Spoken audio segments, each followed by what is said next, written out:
I'd like to call to order the City Council meeting of December 12th, 2022. It is now 5:31 p.m.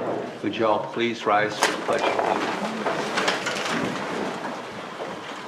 Pledge allegiance to the flag of the United States of America and to the republic for which it stands, one nation, under God, indivisible, with liberty and justice for all. Is there anyone in attendance right now that would like to give us a short prayer or some kind words? Anyone in attendance would like to come up? And Kind words are always good, right? That's right. okay, thank you.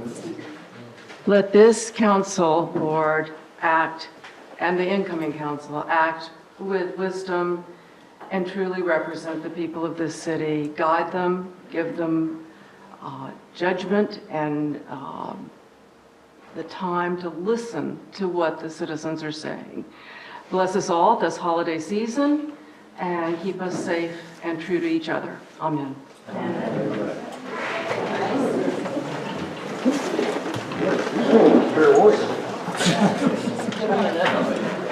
All right, Ms. Odom, roll call.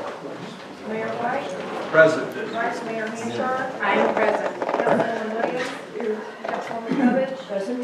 Councilwoman Mendoza, Here. Bryce Lowry, Public Works Manager, Here. Dan Smith, Finance Officer, here. Georgina Sid, Community Development Manager, Here. Bill Rudinowski, Records Clerk, here. Michelle Leonard, Assistant Clerk, Here. Chief McQuay, Here. Lieutenant Yachts, Here. City Attorney Andrew Hand. I'm here. The agenda for this meeting was posted on the city's website and City Hall bulletin board on Thursday, December 8th, 2022, and amended on December 12th to update agenda item number 10. Okay, thank you, Ms. Odom. Before we get started, I personally would like, on behalf of this entire council, to thank everyone who has come and attended this meeting tonight. We really appreciate it. A couple things I can go over with you that will make the meeting run very smoothly is to go over a few of the nuances. One is if you have a ringing device, this is a perfect time to turn it off. Couple other things, if you have decided you would like to speak, we really want to hear what you have to say. If you have signed up at the podium at the entrance, you will be chosen first to speak. If you haven't signed up but decide you want to speak, you will still be recognized when I call out and you raise your hand. A few things about if you speak, you're required actually to give your name and address. You will be limited to 3 minutes. There is a clock right there that you can see. It has green, yellow, and red. The reason you will be held to 3 minutes, that is the policy. It's spelled out in all of our codes. I have been advised by our legal staff that to allow people or anyone to speak beyond 3 minutes basically opens up the everyone who wants to speak beyond 3 minutes should be able to speak. I cannot show partiality. So the 3 minutes is really what we want to hear. We want to hear what you're for, what you're against, why, and possibly some solutions. And you can find in 3 minutes that you can get that done. If you go to a Marion County meeting or a Citrus County meeting or any of the legislative meetings in Tallahassee, they have time limits and they do hold everyone to them. So we do expect that. One thing I can guarantee you is if you decide to speak, you will be treated with kindness and respect. We have really focused on that over the last few years. We want to hear what you have to say. The thing we ask in return is that you treat council and staff with the same respect. To single out any individual person, any individual council person, with the goal of embarrassing, making that person look bad in a public light, or something that's outside of being constructive. I have a duty as the chair of this meeting to stop that, and that will not be allowed. So, with that said, we will start to move through our agenda. So the first thing on the agenda is council comments regarding anything on the agenda. Council, do you have any comments of anything that's on the agenda? No, sir. Any comments? Please note, no comments were given. Now we go to public comments on non-agenda items. What this simply means, if you want to speak to a subject that is not on this agenda, this is the time to do it. New business, old business, new ideas, something that you want to bring to our attention, this is the time to do it. We do this on purpose. So those that just want to talk to council, get your thoughts across, and then leave because you have things to do. You don't have to sit here waiting through an entire meeting so you can speak. So at this time, Ms. Odom, do we have anyone signed up to speak to non-agenda items? Yes, sir. Mark Wickham. Come on up, sir, and give us your name and address.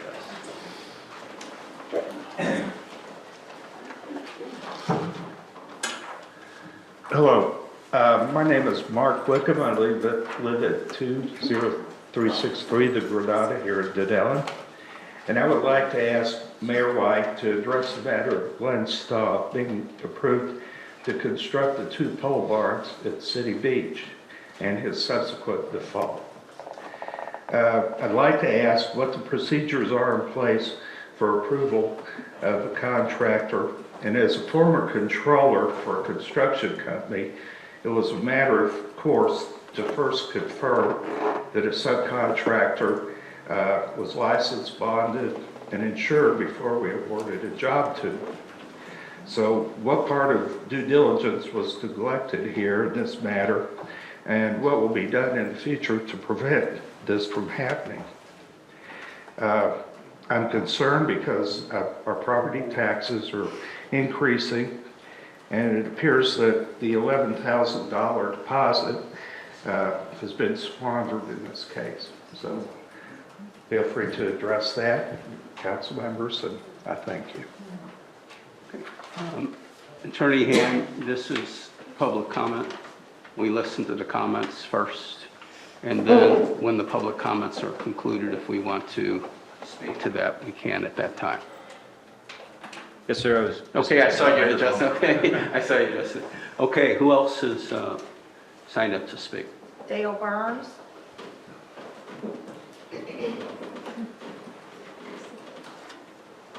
Dale Burns, 19934 Oak Street, Dunnellon, Florida. I'm here tonight just to thank Valerie Henshar and Anita Williams for your moral and ethic leadership, for your goodness to the staff, for the good words that I hear around town about from leaders such as our businesses, how well you have performed. And I'm here to say thank you so much. Also for the new staff coming in, God bless you. I pray that you do well and speak for all of us that live here in the city. And with that said, I want to wish you all a very, very Merry Christmas, and God bless you all. Thank you. Mr. Burns. Thank you. Thank you, Mayor Burns. Ms. Odom? Jeff Welch.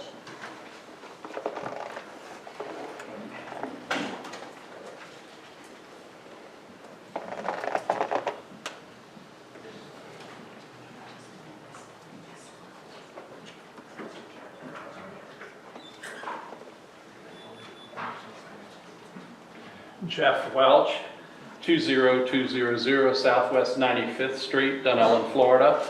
But I spend most of my time at 20641 Chestnut Street here in Dunnellon as pastor of Dunnellon Presbyterian Church. The prophet Jeremiah is recorded to have said the following: to the exiles in Babylon. Thus says the Lord of hosts, the God of Israel, to all the exiles whom I have sent into exile from Jerusalem to Babylon. Build houses and live in them. Plant gardens and eat their produce. Take wives and have sons and daughters. Take wives for your sons and give your daughters in marriage, that they may bear sons and daughters. Multiply there and do not decrease.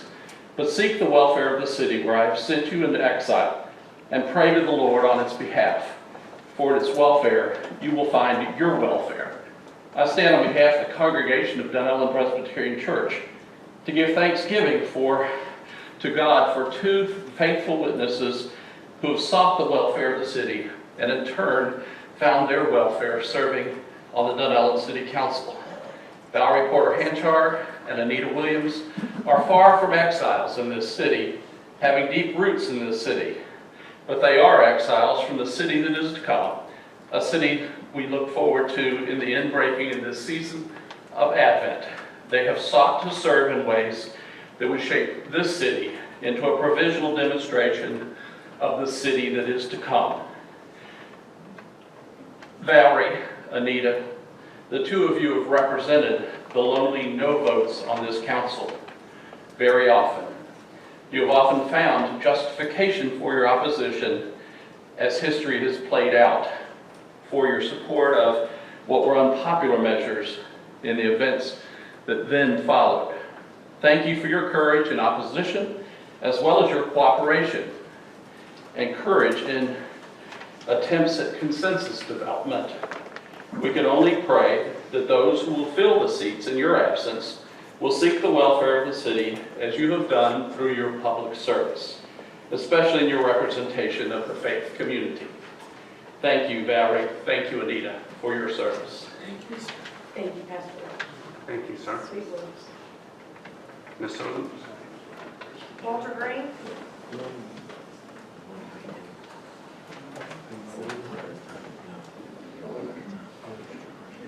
Walter Green, 19090 St. Augustine Drive, Dunnellon, Florida. I am here tonight to recognize these individuals that the two prior speakers have done such an elegant job of commending. And I don't know what I could do to add to that, other than the fact that you love your hometowns, both of you. Your roots are deep in this community. I could have not been more proud to know that you were sitting on this city council and representing all the citizens of Dunnellon. You have done a commendable job, and I'm just so thrilled that you're going to have this time now to spend with your families instead of the hours and hours and hours that you've devoted repeatedly to the city of Dunnellon. You have my gratitude, and I'm sure you have the gratitude of many, many people in our community, and I'm one of them. Good luck to whatever you do, and whatever happens to you, I know it's going to be good. And this council is going to do an excellent job, this incoming council. They're going to have their ducks in a row, and they're going to represent the city and do a good job for us also. And I wish them luck and success in everything that we try to achieve for our community. Mr. Mayor, thank you very much. Thank you, Mayor Green. Thank you so much. Bill Vibbert?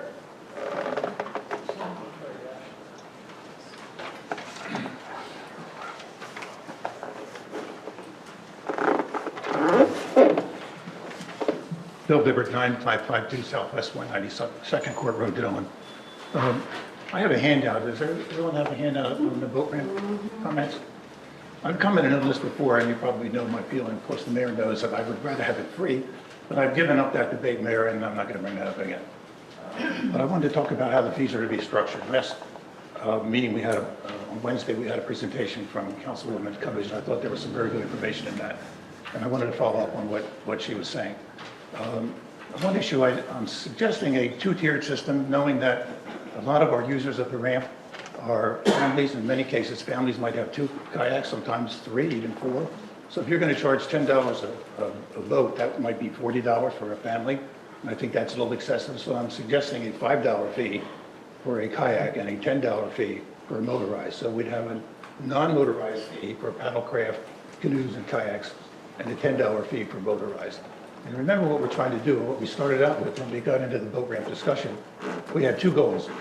One was to raise enough money to maintain the restroom and the ramp, not to provide money for the general revenue for the budget, but just to maintain the ramp. So I think there would be sufficient funds to do that.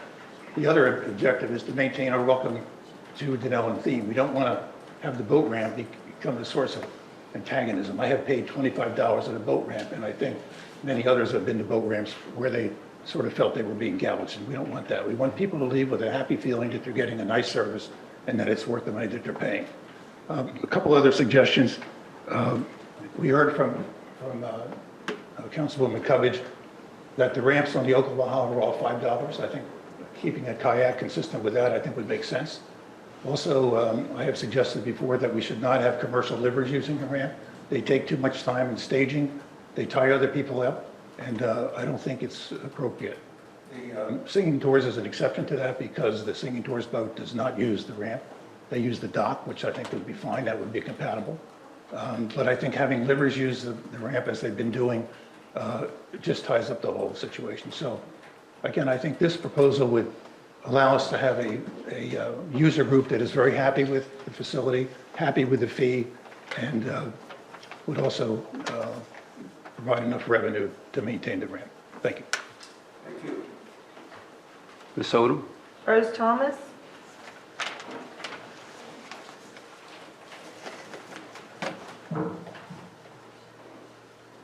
My name is Rose Thomas. 11821 Bostic Street here in the big, beautiful city of Dunnellon. And I'm here tonight just to say thank you to Valerie, thank you to Anita for, as it has already been said, for doing such a beautiful job on this city. Now, as far as I know, and I could be wrong, if I am, it's okay. You two are the last two that was literally born and raised in the city of Dunnellon. And that's a blessing. To the new council members, we wish you well. It's nothing against you. We love you as well. But we do want you to know, Valerie and Anita, that we're going to miss you. And we thank you for what you've done for the city, not just necessarily for one race of people, but for all of Dunnellon. That's what it's all about. We're a family, doesn't matter what creed, what color. And we want you to know that we love you and we appreciate everything you've done for the city of Dunnellon. Thank you. Ms. Odom? Karen Jordan.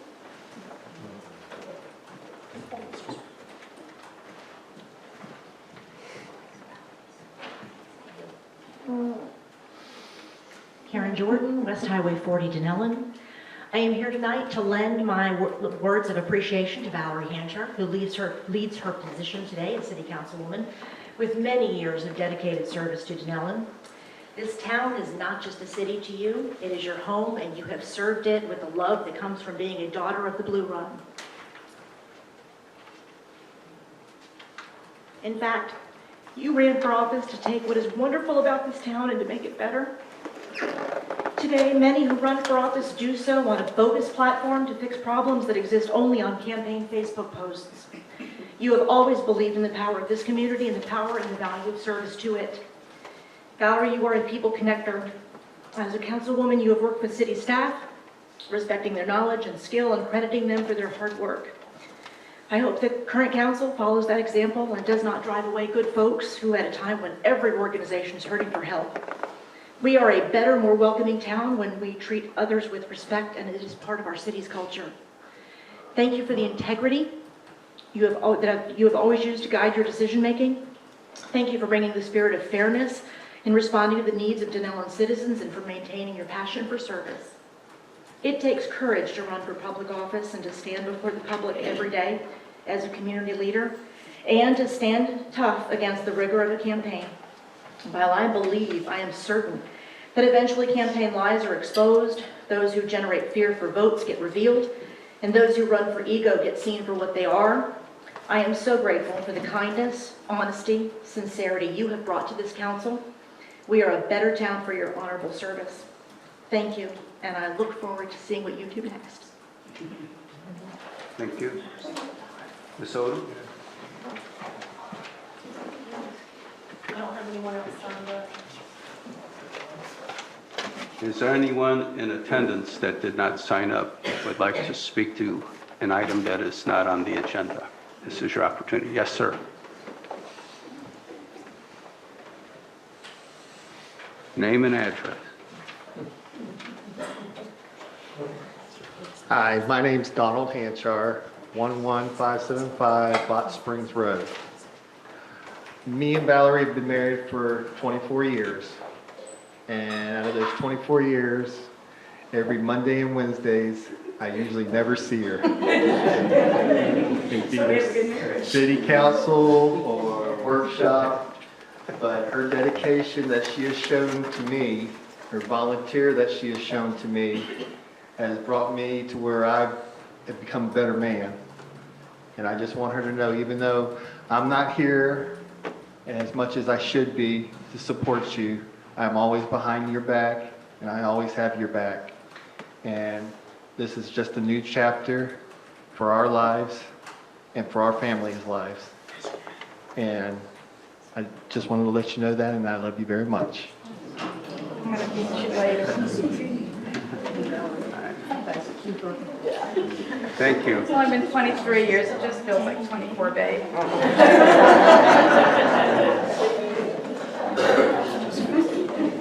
Is there anyone else in attendance that would like to speak at this time? Yes, sir.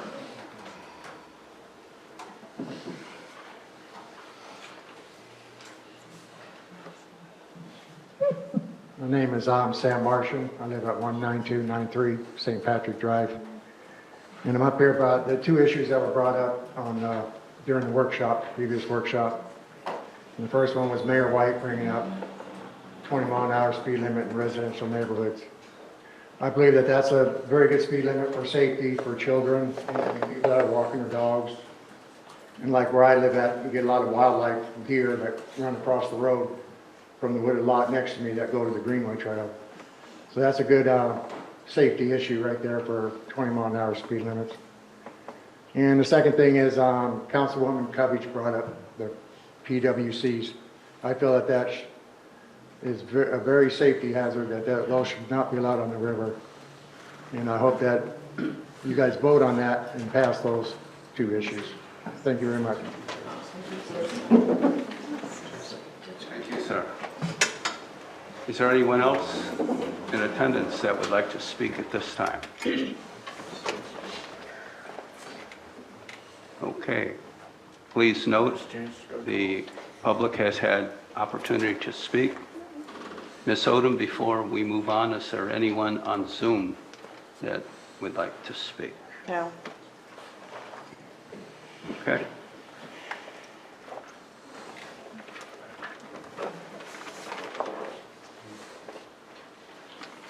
We now move to our consent agenda. We will go over a few old business items before we get into the swearing-in ceremonies. These old business items have to do with ordinances and whatever that are in their final stages and have been discussed for months. So we have the consent agenda. We have public comment on this. Consent agenda is item number 1, 2, 3. 1, 2, 3. What this means is council has already thoroughly discussed these at the workshop. We're comfortable with it. We're ready to vote on it. But before we do, we allow you an opportunity to speak. Would anybody in attendance want to speak to the consent agenda? Okay. Please note, no one has spoken. Ms. Odom, is there anyone on Zoom? No, sir. Okay. Continue to move on. So council, do we have a motion to approve the consent I agenda? move the consent agenda be approved as presented. We have a second? All in favor? Opposed? Passes unanimously.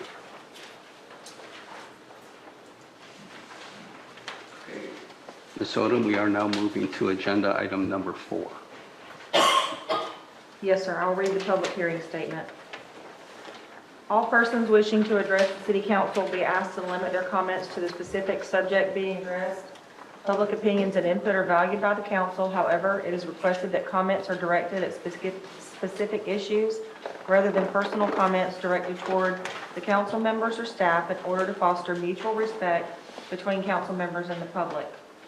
Members of the public in attendance at public forums should listen courteously and attentively to all public discussions before the body and focus on the business at hand. They shall refrain from interrupting other speakers, making personal comments not germane to the business of the body, or otherwise interfering with the orderly conduct of meetings. Members of the public addressing city council and boards or commissions on a specific project or proposal are requested to disclose any personal interest or relationship and any business, professional, or financial interest with any individual, group, project, or proposal regarding the subject matter under review. Members of the public should always err on the side of more public disclosure, not less, in order to provide integrity to the public process. Thank you, Ms. Odom. It is now 5:55. And I close the regular meeting and open the public hearing to discuss ordinance 2022-10, comp plan amendment, number CPA 2022-01, non-conforming signs posted on the city's website on November 21st, 2022, and advertised in the Citrus County Chronicle on November 25th, and in the Riverland News on December 2nd, 2022. Staff comment, I think that is you, Andrew. Yes, sir, I'd be happy to speak to it, and I'll speak to it both in substance and procedure. We've discussed changes that are before the council many times.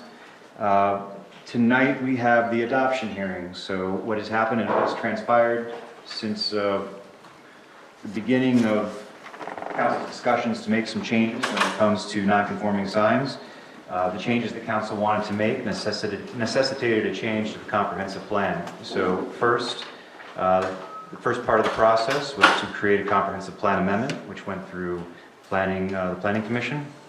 And then came before council for a transmittal hearing. It's called a transmittal hearing because once council has first reading upon it and passes it, it then goes to DEO for their review along with the review of several state agencies.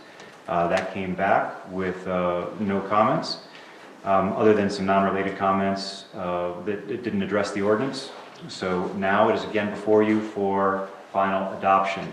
If council moves to adopt this evening and takes action to adopt, then it goes back to DEO where they will once again take another look at it, certify it, and then it becomes effective 31 days after DEO sends back correspondence saying that they're fine with everything. So that is the procedure tonight. What this comprehensive plan amendment does, you all may recall that the comprehensive plan has very generic regulations regarding non-conforming structures and uses, which were inconsistent with what council wanted to do when it came to non-conforming signage. So these new regulations in the comprehensive plan, or new policies rather, create a 50% guideline rule that if a sign is damaged beyond a certain amount, beyond a certain level and value, that it may not be replaced, and also allow flexibility for agreements to be reached so there's not a takings or a Birch Harris issue that can be negotiated. So this works hand in hand with the proposed ordinance. It's the first step for the next thing that will be on your agenda, the ordinance that actually implements these policies. Okay, thank you very much. At this time, is there any public comment on agenda item number 4, the ordinance that deals with non-conforming signage within the city? All right, please note there is no public comment. Anyone on Zoom by chance? No, sir. It is now 6 p.m., and I close the public hearing held to discuss ordinance 2022-10 and reopen the December 12th City Council meeting. We are now moving, for those that are following, to agenda item number 5, which is the final reading of ordinance 2022-10, comp plan amendment number CPA 2022-01, non-conforming signs. Do we have a motion to read by title only? So moved. We have a second. Second. Okay. Any discussion? All in favor? Aye. Aye. We have a proposed motion to move ordinance 2022-10 to be approved. We have a motion. Read by title. Gotta read by title. Okay. Ordinance number ORD 2022-10, an ordinance of the City of Dunnellon, Florida, amending the text of policy 4.1 of the future land use element of the city's comprehensive plan regarding reconstruction and repair of non-conforming signage, providing for transmission, providing for severability, providing for conflicts, and providing for an effective date. Very good. Thank you.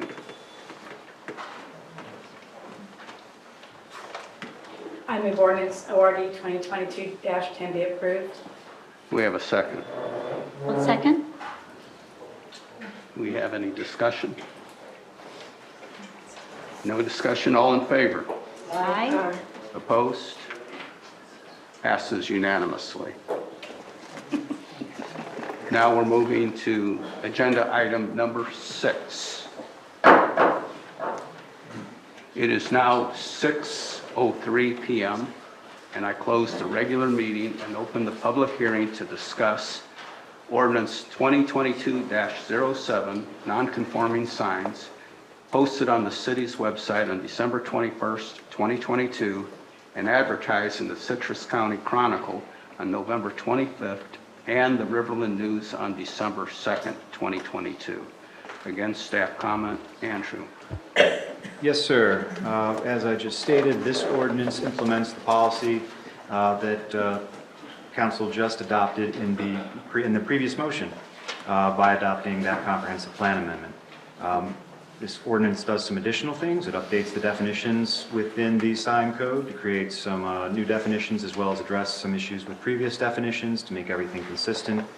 It also updates some provisions to make things consistent in districts when it comes to non-conforming signs, whether it's in the historic district or outside of the historic district. It creates the amortization procedure that is referenced and made part of city policies within the comprehensive plan of the amendment that you just adopted. Also creates and adopts that 50% rule, addresses repairs, maintenance, creates a violation and fine system, deals with unsafe signs, abandoned signs, and signs without a permit. So it essentially goes a bit beyond what the city has in place now to address any type of problematic signs comprehensively. And that's what's before you. There is one housekeeping edit that needs to be addressed, and it can be part of council's motion. Currently, the effective date of this draft ordinance states that it becomes effective tonight. In other words, after it's adopted. Because this ordinance works hand in hand with the comprehensive plan, this needs to become effective after that. And as I stated before, that will become effective sometime in the future once DEO sends back in their correspondence. So what needs to be replaced under the effective date? It simply needs to be changed from saying that it becomes effective immediately to the ordinance shall become effective immediately after ordinance 2022-10 becomes effective. That's the comprehensive plan amendment. That's all I have, Mayor. Thank you very much. All right. Do we have any public comment that deals with this ordinance that is dealing with the non-conforming signs that are currently in the city? Here's your opportunity if you want to speak to council dealing with that, or getting ready to pass an ordinance. Okay, please note that those in attendance have had an opportunity to speak. No one has. Sodom, is there anyone on Zoom? No, sir. Very good. Now, we move on to agenda item number 7. This is the final reading of ordinance 2022-07, non-conforming signs. Do we have a motion to be read by title only with the changes that you have recommended? I move ordinance ORD. You have to close the meeting. You have to close the public hearing. Public That's hearing? what I was trying to- Okay, let me close it off. I got you. Okay. It is now 6:06 and I close the public meeting. I move ordinance ORD 2022-07 be read by title only with the correction of the effective date to change from immediate to after the passage of the comprehensive plan becomes effective. Do we have a second? I second. There's a second. Any further discussion? No discussion. All in favor? Aye. Opposed? Passes unanimously. We now have a sign ordinance. Mayor, I have to read it by title first. Okay. Ordinance one more number time. ORD 2022-07, an ordinance of the City of Dunnellon, Florida relating to signs, amending and clarifying definitions as specified herein, providing for amortization of existing billboards, providing regulations specific to this article for non-conforming signs, providing maintenance requirements for signage, providing remedies for general violations of sign regulations, providing for removal of unsafe signs, providing for removal of abandoned signs, providing for removal of signs erected without a permit, providing for severability in general, providing for severability where less speech results, providing for severability of provisions pertaining to prohibited signs, providing for severability of prohibition on billboards, providing for conflicts, notification, severability, and effective date. Okay. We have a motion. So moved. We have a second. I'll second. Any further discussion? No discussion. All in favor? Aye. Opposed? Passes unanimously. So now can I say we have an ordinance? Yes. Okay, we have an ordinance. So you just witnessed what it takes to create an ordinance. We've been working on this for months. Very, very difficult process, but you actually witnessed it. Okay, I believe, Ms. Odom, correct me, and we are now on agenda item number 8, correct? Agenda item resolution 2022-20, fiscal year 2022-23 budget amendment. Normally, the staff give anyone idea what this is before public comment. Yes, and Jan will speak to this. Okay, Jan, thank you. Thank you. This is an amendment to formally amend this fiscal year's budget for some items that council previously approved. 3 items: repair of Rosen Street's bucket truck, the implementation of a new website and agenda meeting management system, and use of donated funds to improve park amenities. The total budget amendment is in the amount of $47,821. And as I've said before, this is just a formality. If we underspend our fiscal year budget, then these monies just stay in the bank. Thank you very much. Do we have any public comment on agenda item number 8? No public comment. Ms. Odom, anyone on Zoom? No, sir. Okay. So we need a motion to move resolution 2022-20 to be read by title. So moved. We have a second? I'll second. Any discussion? All in favor? Aye. Opposed? Passes unanimous. Ms. Odom, you read? Resolution number RES 2022-20, a resolution of the City of Dunnellon, Florida, amending the fiscal year 2022-23 budget to transfer funds from various general fund reserve accounts to fund expenses related to the enhancement of park amenities, repair of a bucket truck, and the purchase of a website and agenda meeting management system, providing for severability, conflicts, and an effective date. Do we have a motion So to moved. approve 2020-20? Vice Mayor, second? Ms. Williams? Any discussion? All in favor? Aye. Opposed? Passes unanimously.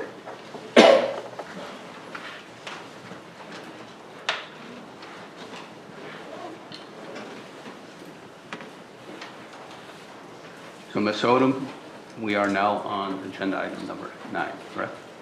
Correct. Okay, all right. Outgoing council member recognitions. This is as we've already seen in some of the public comments made previously, this is an emotional time for this. I just want to make a couple very brief comments that it's been a pleasure working with this entire council for the last 4 years with the addition of Ms. Mendoca. We haven't always agreed on things, but as was pointed out, sometimes the lack of agreement makes you think, dig in, analyze. It's actually good not to have everybody always in agreement. I would just like to point out a few things that this council has done as a body over the last 2 years. I actually have been keeping notes as weeks go by, and I'm up to 32. I won't read all 32, but I'll point out a few of the good ones. One of the things this council has done over the last couple years is to dramatically, with staff, I want to include staff on this isn't all about council, it's with the assistance of staff. Major road improvements have been done in the city. We have totally repaved Cedar and Ohio Street in their entirety. We've repaved and repaired 4 of the major intersections in Blue Cove. We now have a regular maintenance program where the roads in Dunnellon Heights are graded and smoothed. This is something that has been done within the last 2 years. Another major accomplishment of this council was the passage of the Blue Run Park ordinance. We spent the best part of a year creating that ordinance that removed the commercial activity from Blue Run Park and returned that park to what it was originally supposed to be, which is a multi-use park for everybody. Dog walking, hiking, bird watching, along with tubing, kayaking. One of the things that has happened from this ordinance is because commercial activity has been eliminated from this park, the tubing industry has switched to more kayaking. So we have found that we're getting a lot less complaints about tubing now, because other than the agreement we have with the county, you can't use Blue Run Park anymore to exit with tubes. So the businesses have switched to kayaking. So that is one of the benefits. So we've improved the park, period. And I think we've helped secondarily in changing how the Rainbow River is used. Another thing this council has done for 2 years, we've had a balanced budget. People forget that we are still dealing with a $2 million debt that was laid on us from previous years that we are paying off. $175,000 a year is taken from our funds to pay off this debt. That's a big drain on our budget, but we have kept our budget balanced. We also this year reduced the millage from 6.5 to 6.3. Now I understand by reducing it to 6.3, with the appreciation of homes, it doesn't totally equate into a tax reduction. But keep in mind the inflationary forces that we're all feeling, we're also feeling it within the city. Our expenses have gone up tremendously. So what we have done by reducing our millage we have taken some of the bite, some of the hit ourselves that you're taking with your increased taxes because of the appreciation of property. So when we cut our millage, it reduced the amount of money we have coming in as our expenses have skyrocketed along with everyone else. Another thing to be very, very appreciative of, and this is my last one, is the stand that this council in the city took on the Northern Turnpike extension. This council, without hesitation, passed unanimously a resolution before any other municipality. We were first. And we passed a resolution that was sent to the governor opposing the Northern Turnpike extension and starting the beginning of the no-build movement. You can go anywhere on the internet and you can read back the history of the no-build movement, and it all comes back to Dunnellon taking that stand and getting it going. Of interest, I met Mr. Perdue, who is on the cabinet of the governor. He is FDOT. He's the head guy with the highways. When I introduced myself and told him I was the mayor of Dunnellon, without him even knowing who I was, other than the introduction, he says, "You guys really are very vocal. We know who you are." So that means if Mr. Perdue knows who we are, the governor knows who we are. So that to me is a shining accomplishment, what the city did.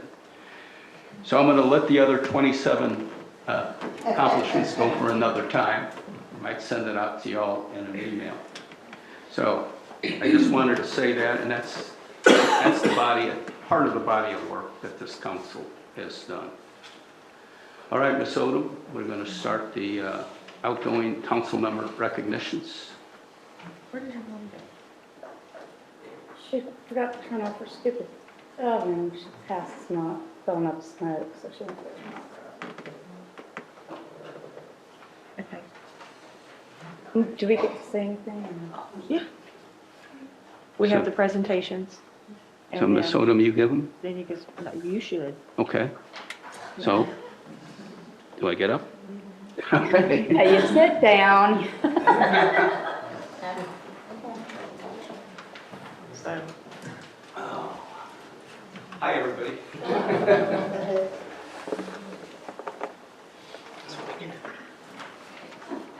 you very much. We have a very, very special presentation right here. Looks like the keys to the city. Can I invite Luis Kenny up here? Luis.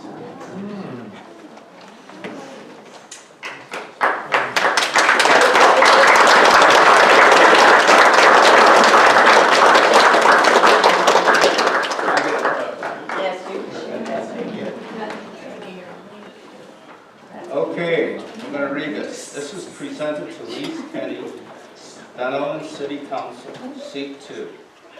In recognition of your heartfelt dedication to the Dunnellon community and its citizens, you are hereby commended for your support of planned growth and proactive code enforcement, as well as your advocacy to protect the Rainbow and Withlacoochee rivers.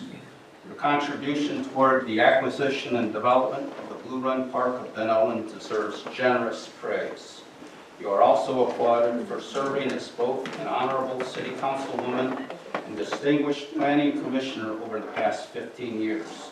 Your extensive educational background and professional leadership proved invaluable in your team approach to support the council and the planning commission in their endeavors to improve the quality of life in Dunnellon. With heartfelt gratitude, pride, and appreciation for your generous service, enthusiasm, and commitment from November 2007 to November 2009, and again from 2020 to November 2022. Thank you very much. Presented this on the 12th day of December 2022.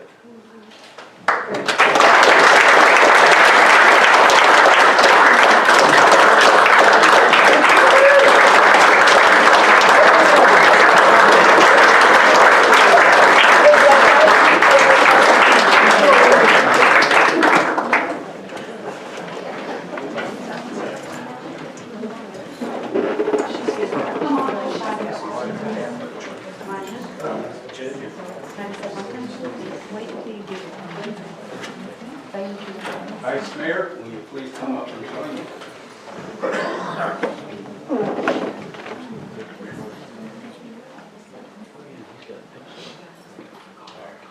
You can give me a hug.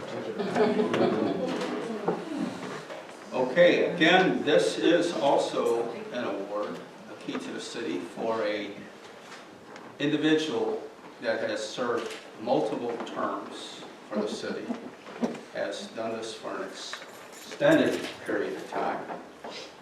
She keeps coming back for more. I'm sure Valerie will be again in the mix very soon.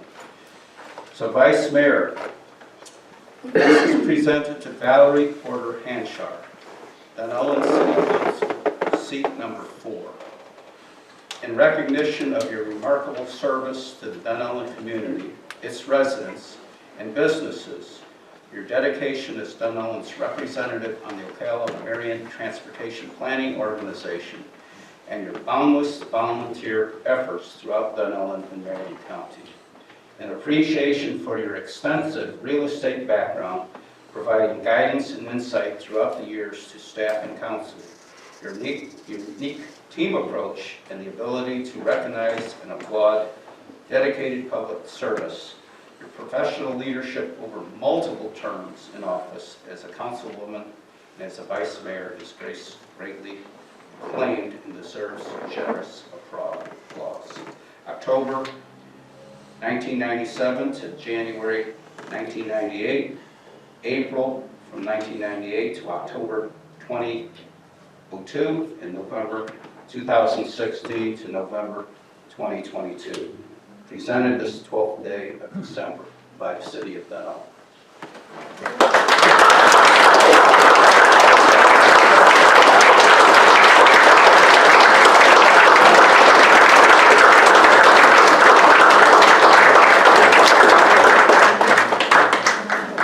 Unless Valerie would like to say something, but I have something that I would like to read. Well, for now.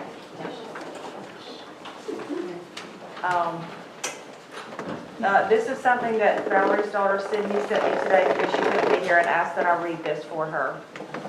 When my mom took her seat on city council, I had the honor of swearing her into office, and I can still remember how proud I was of her for wanting to be a part of something that was going to lead to helping the people in the city where I was born and raised. I might be throwing my dad under the bus on this, but he wasn't the biggest fan when my mom said she wanted to be on city council again because he saw how stressful the meetings had made her when she came home many nights past 9 o'clock from meetings and would come home and just have on repeat in her head what was said and how she could be better for the community. But no matter how long the meetings lasted or how tired she ever was, she always seemed to handle everything with such grace.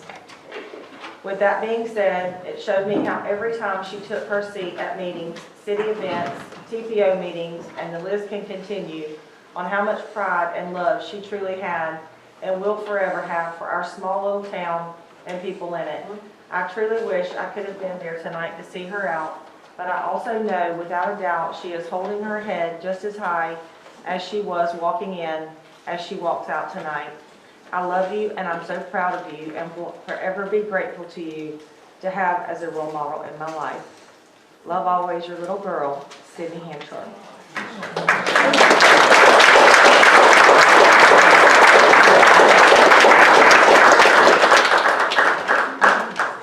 I just real quick, I'm going to be her, but I just want to thank.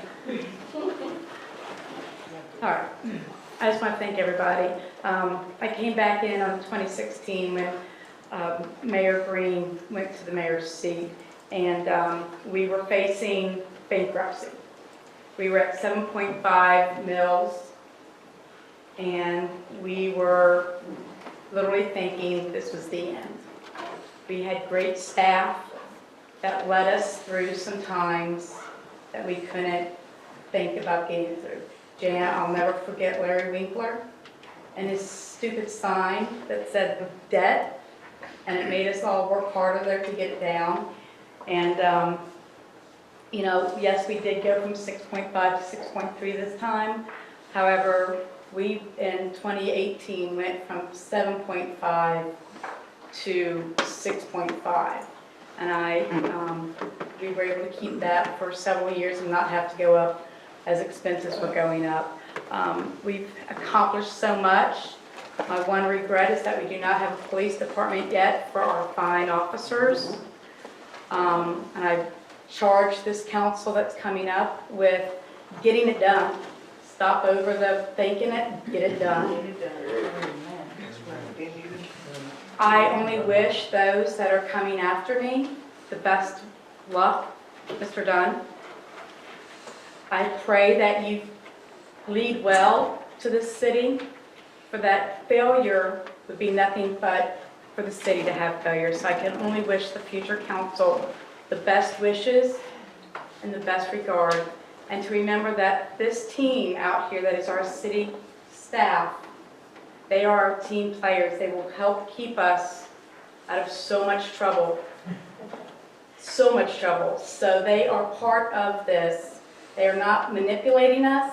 They are not telling us what to do up here at City Council, but they help guide us and keep us out of trouble. So I charge all new council members to remember that. And I've had the privilege, as the Mayor read, from being on City Council since October of 1997. I've taken a few times up here the privilege of announcing great events in my life, and sad ones. Passing of my father right after I got on council in '98. I announced my marriage proposal from Donald. I announced when I became pregnant with my daughter Sydney. I had her come up here because I wanted her to see, as a teenager, what politics looks like in a positive manner. I sit up here tonight one more time, honored to pass on another great news of our family. Donald and I will be expecting our first grandchild from Sydney, May 8th. We'll be having a little girl, along with some of my very best friends who are also expecting all in May. The grandmother, they're all going to be grandmothers, and we're not going to have kids ourselves. But, so I just want to let y'all know that in about 18 years from now, be prepared, because I'll probably have another hand shower sitting up here. Thank y'all, and I love my staff, and I love the council. And Anita, you are an amazing, amazing woman. You are a fine Christian woman that I have looked up to, and I have leaned on you for your calmness and your sincerity, and the faith that you give to everybody is just absolutely amazing. And I'm going to be seeing you all the time, but at least now maybe we can go walking together with your club out there, wherever they all are. I need the exercise, ladies. I know what you're going to say. I know, that's right. Thank you. Thank you. Let's give her one more hand.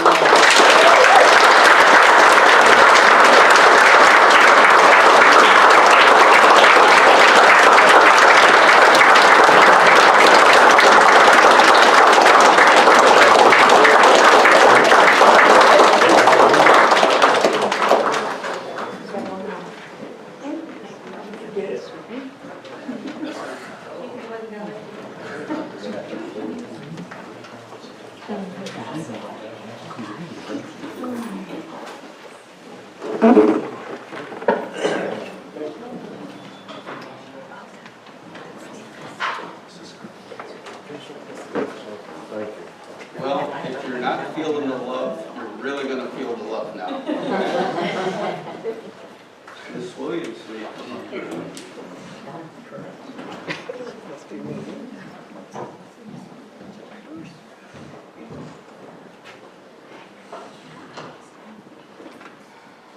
All right, you know what you got to do. You gotta get it too. Okay.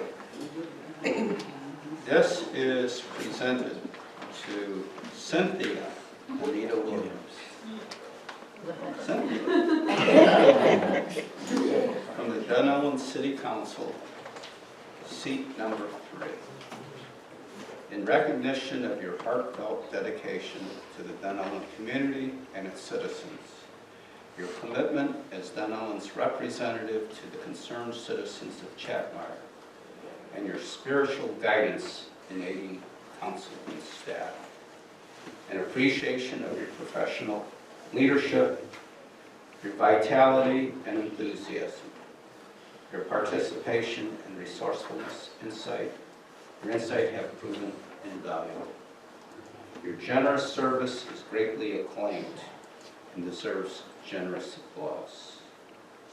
You have served on Dunnellon from December 2018 to now December 22. This is presented to you with great gratitude on the 12th day of December 2022. Thank you, sir.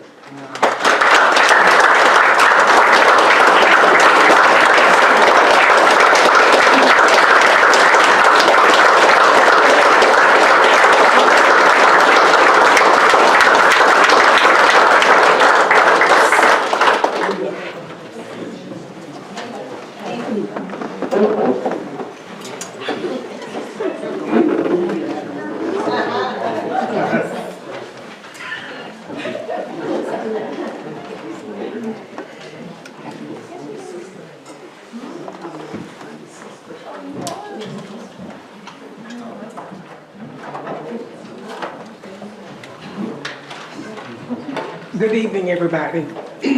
The first thing that I want to say is praise God from whom all blessings flow. Because I am a believer in the Lord and Savior Jesus Christ, and I am trusting Him to lead me in my future endeavors. There was never an aspiration to be on the council. How I got talked into this, I do not know. But I appreciate Chuck Dillon because in 2018, he stepped aside so that I would not have to run and take this position. It was definitely, oh my goodness, it was an experience. I appreciate the city staff for all of the help that they've given me. They've answered a lot of questions. I appreciate the council, especially the mayor with all of his questions. If you didn't learn anything from all of his questions, you can't learn. But I appreciate all the support. And my husband standing back there who stood beside me. Mr. Curly Williams, hold your hands so that they see.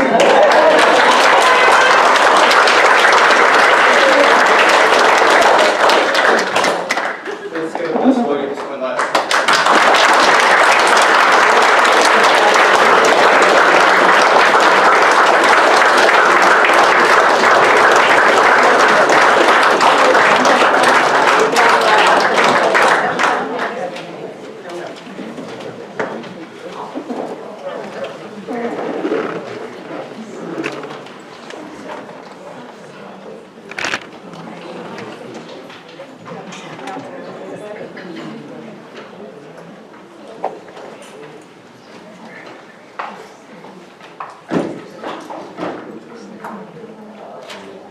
City attorney has a new baby, y'all.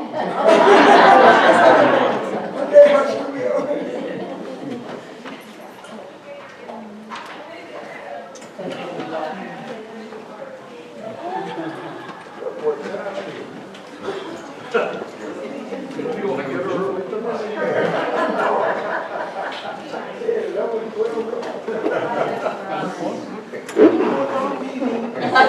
Yeah, let's go. We can go to church now.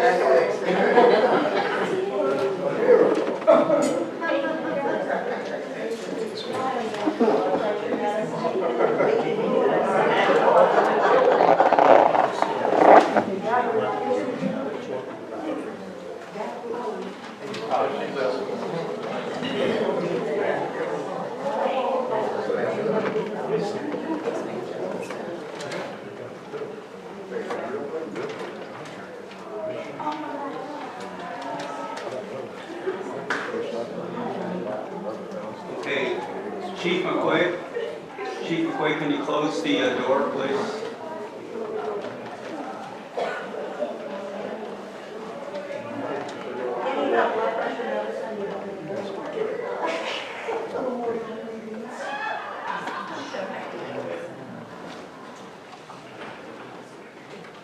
Okay, we are now at agenda item number 10, the oath of office, to swear in our newest council members, Julianne Mendoza, Tim Inskeep, and Wally Dunn. After we get done with this swearing-in ceremony, we will probably take a 5-minute break because there may be people that may leave or whatever, and then we'll get into the business that we have with the new council. So at this time, we're at agenda number 10, oath of office, and Ms. Odom, I think this is your ball to dribble, right?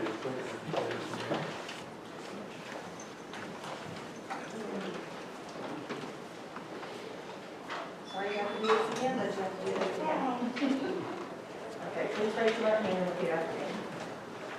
I, Julianne Mendoza, I, Julianne Mendoza, a citizen of the state of Florida a citizen of the state of Florida and the United States of America, and the United States of America, being employed by being employed by an officer of an officer of the city of Dunnellon, the city of Dunnellon, and a recipient of public funds, and a recipient of public funds. as such employee and officer, As such employee and officer, I do hereby solemnly swear or affirm I do hereby solemnly swear or affirm that I will support the Constitution of the United States and the state of Florida. that I will support the Constitution of the United States and of the state of Florida.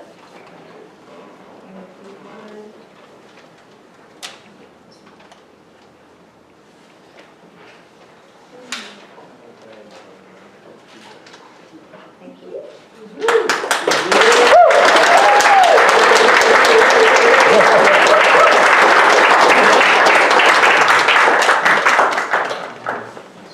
Please raise your right hand. I, Timothy Inskeep, I, Timothy Inskeep, a citizen of the state of Florida a citizen of the state of Florida and the United States of America, and the United States of America, being employed by and officer of being employed by and an officer of the city of Dunnellon, the city of Dunnellon, and a recipient of public funds, and the recipient of public funds, as such employee and officer, as such employee and officer, do hereby solemnly swear or affirm do hereby solemnly swear or affirm that I will support the Constitution of the United States and the state of Florida. that I will support the Constitution of the United States and Florida. Thank you.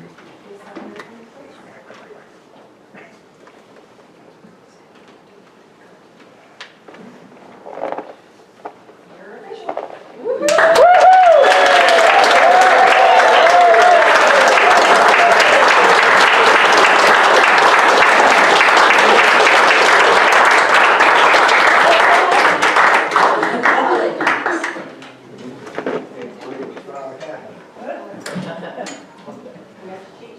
Oh, yes, ma'am. I got it. All right. Please raise your right hand. I, Wallace Dunn II, I, Wallace Dunn II, a citizen of the state of Florida citizen of the state of Florida and the United States of America, and the United States of America, being employed by and officer of being employed by an officer of the city of Dunnellon, the city of Dunnellon, and a recipient of public funds, and a recipient of public funds, as such employee and officer, as such employee and officer, do hereby solemnly swear or affirm do hereby solemnly swear and affirm that I will support the Constitution of the United States and the state of Florida. that I will support the Constitution of the United States and the state of Florida.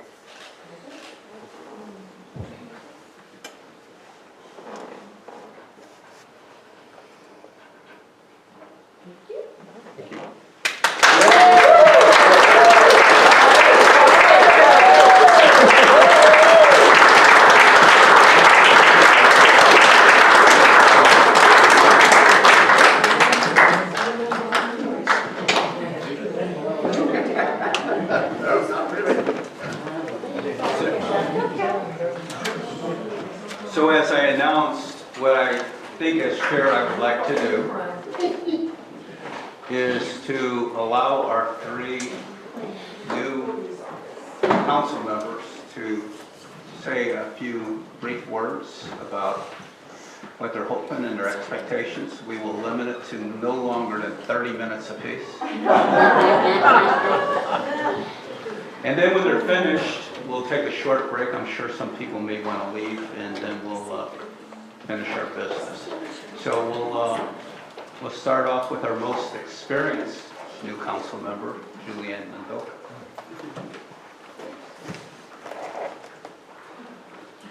I wasn't real prepared. I'll just say thanks to everybody here who's been helpful and supportive in this endeavor. And my hope is to continue to meet a lot of people in the city, continue to hear what it is that the people are looking for from the city council so that we can help to improve Dunnellon and engage not only the residents of Dunnellon, but the people from surrounding areas. There's a lot of people with a lot of expertise. I'm meeting some of them. And I would really encourage people to email us, call us, talk to us, let us know what you want to see and how you can help us. And together we can make good change. Thank you. Thank you very much.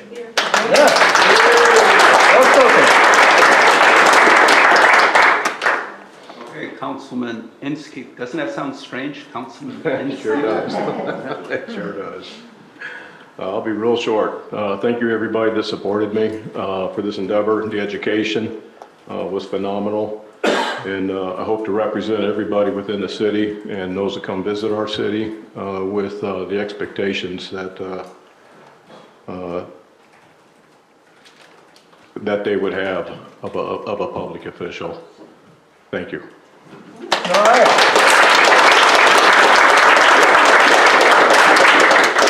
And Councilman Dunn.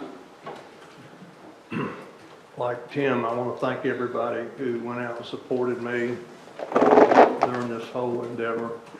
I do hope that we will not mess up what the previous council has done, but hopefully just improve on it.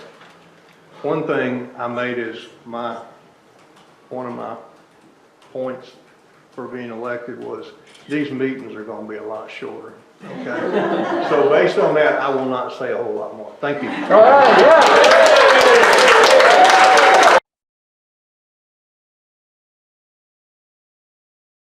So council, what do you think about taking a 5-minute break, and those that want to leave can leave, and then we'll come back and finish our business? Everybody good with that? Yes. Okay, 5-minute break and we'll start it back. Much better. Yeah, thank you.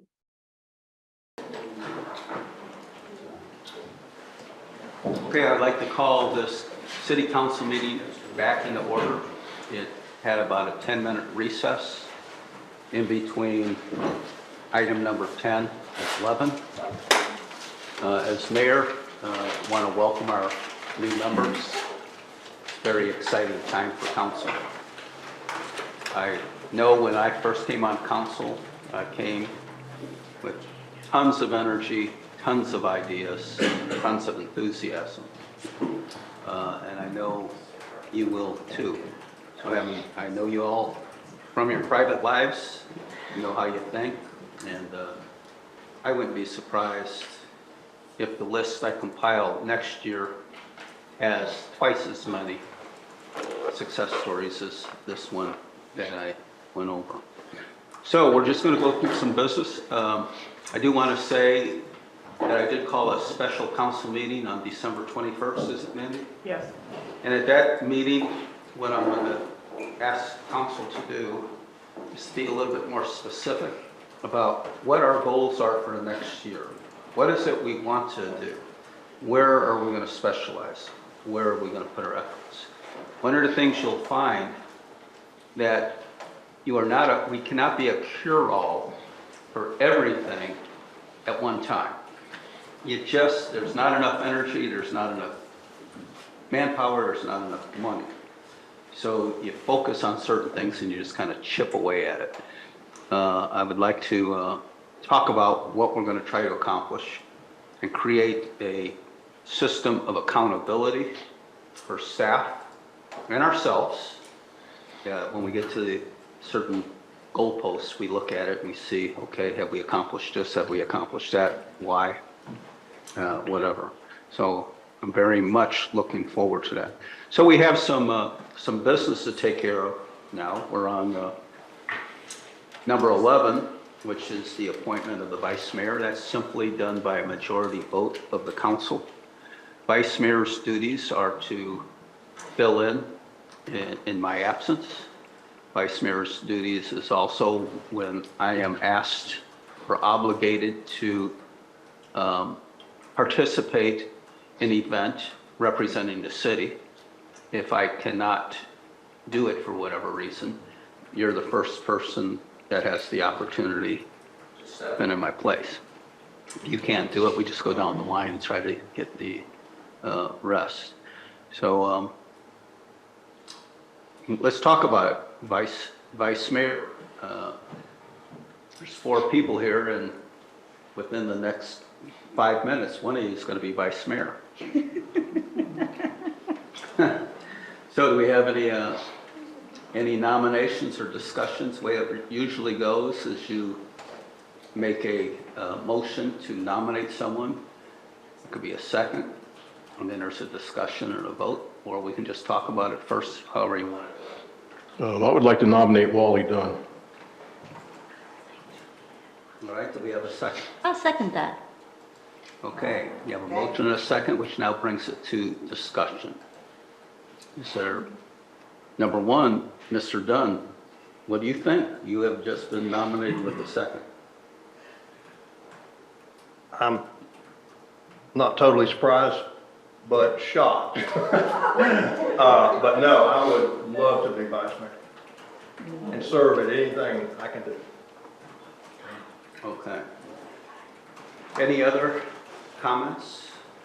I'd just like to say that I think Lloyd fits the bill because he's so analytical, good researcher, no nonsense, get her done guy. Okay, any other comments? Okay, very good. No comments. We have a motion, we have a second. Discussion has been presented. We okay? Yes, sir. Just do need to take public comment. Okay, thank you very much. Yeah, I caught your eye contact. Thank you. Since there is a vote, whenever there's a vote, there's also an opportunity for public comment. So do we have any public comments before we have a vote? Okay. Anybody on Zoom by chance? No, sir. Okay, good catch, Counselor, appreciate that. All right, everything's been done. Discussion, motion, second. All in favor to elect by council vote Wally Dunn as Vice Mayor of Dunnellon? All in favor? Aye. Opposed, unanimous. Okay, very good. Vice Mayor.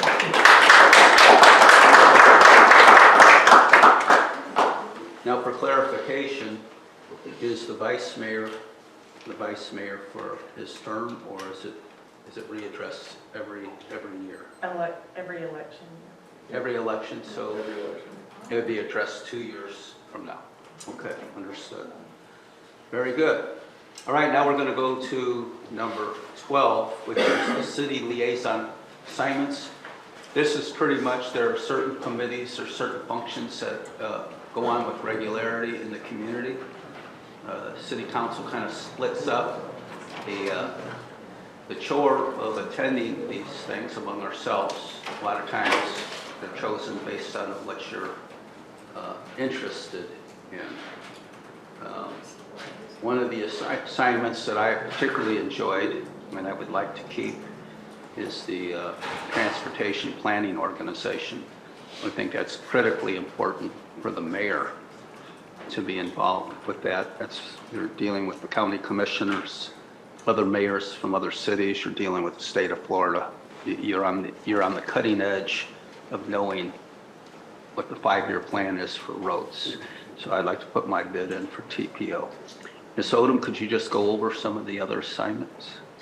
So the Planning Commission, the council liaison to the Planning Commission was Councilwoman Kinney, and Councilwoman Mendonça has expressed an interest in being the council liaison to the Planning Commission.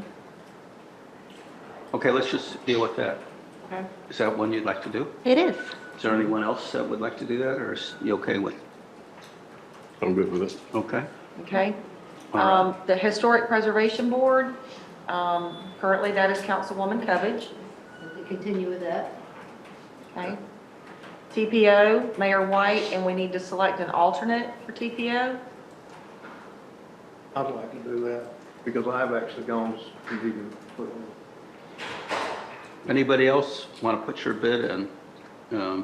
If it comes down to a council vote, that's the way these things are decided. So Mr. Dunn has said he wants it. No one else is expressing interest. Okay. Ms. Odom? Okay, and then we have currently our Swift Mud liaison is Councilwoman Cubbage. I would continue. The DCBA is Mayor White. Excuse me? The DCBA Chamber. I just want to make a caveat on that, is the chamber has expressed to me that we may have a assigned liaison, but they have asked that we rotate council members that they feel they want to have all of us stop by. So I'd be glad to take that assignment as liaison,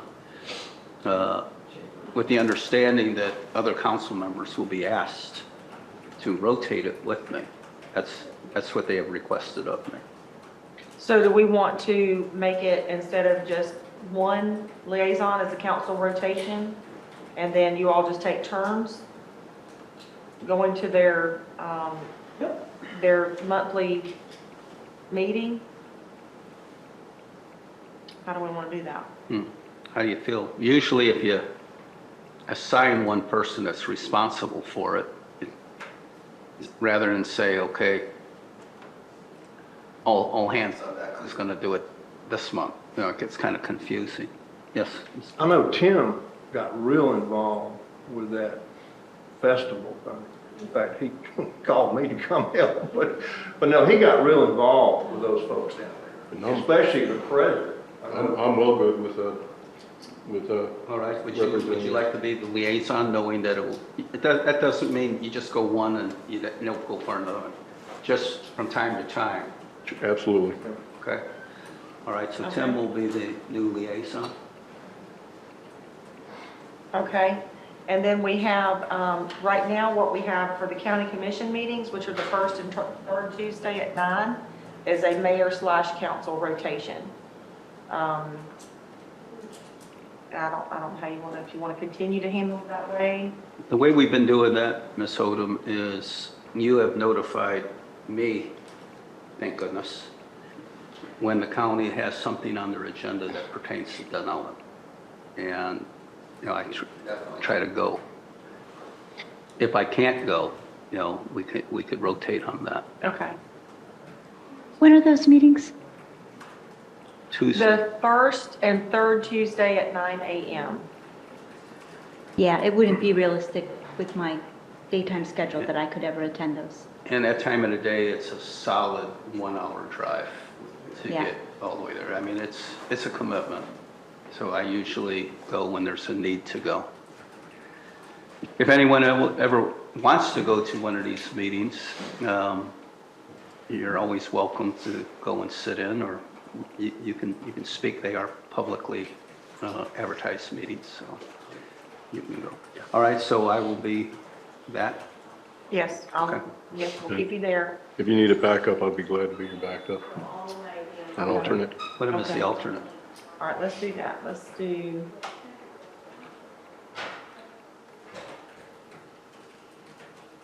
We'll just do like we do with the TPO. We'll have the mayor as liaison, Tim as the alternate instead of a rotation. And if for some reason there's something and you both can't go, then we'll reach out to Wally or Julianne or Shannon, see if Okay. somebody else can. Mr. Dunn's the alternate for TPO, correct? Right, All right. And then we have Councilwoman Williams was the liaison for the Concerned Citizens of Chatmire. And they don't have a regular meeting schedule. We just have it on our schedule as needed. If they have a meeting, she would attend. If they were to invite a council member to come. I'd be glad to take her place, Okay. just fill in for her. All right. Stay in contact with her. And then the only one left is the TDC, Tourist Development Council, and they actually rotate cities to serve on their boards. And right now, they're being represented by Bellevue. So we don't have a seat at that table right now, but if they come to us in the future, I'll let you know. Okay. If they need to. And their assignments are for 4 years, so Bellevue just received their assignment. So, one thing to share with council is we have a great relationship with the tourist board, and they do come quarterly and meet with us and go over some of their objectives. It's been very productive. Okay, Ms. Odom? So if you want to continue as the liaison for those quarterly meetings, when they meet here with staff, we good with that? I would like to do that. That keeps me connected with the county, trying to stay as connected with the county as I can. I think that's very beneficial. And that's all we have. Maybe if I can interject, the interlocal agreement for the school board, the committee for that, are we going to continue to have Ms. Kovich as the assigned council member?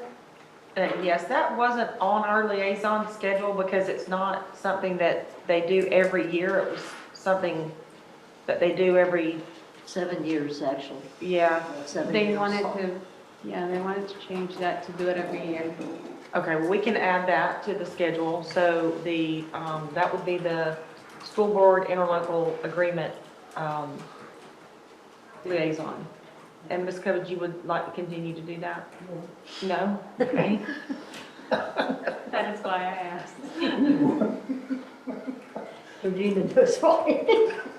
I thought you'd be all over that. Yeah. Well, I've been to one of those meetings. You're not selling it well, Jan.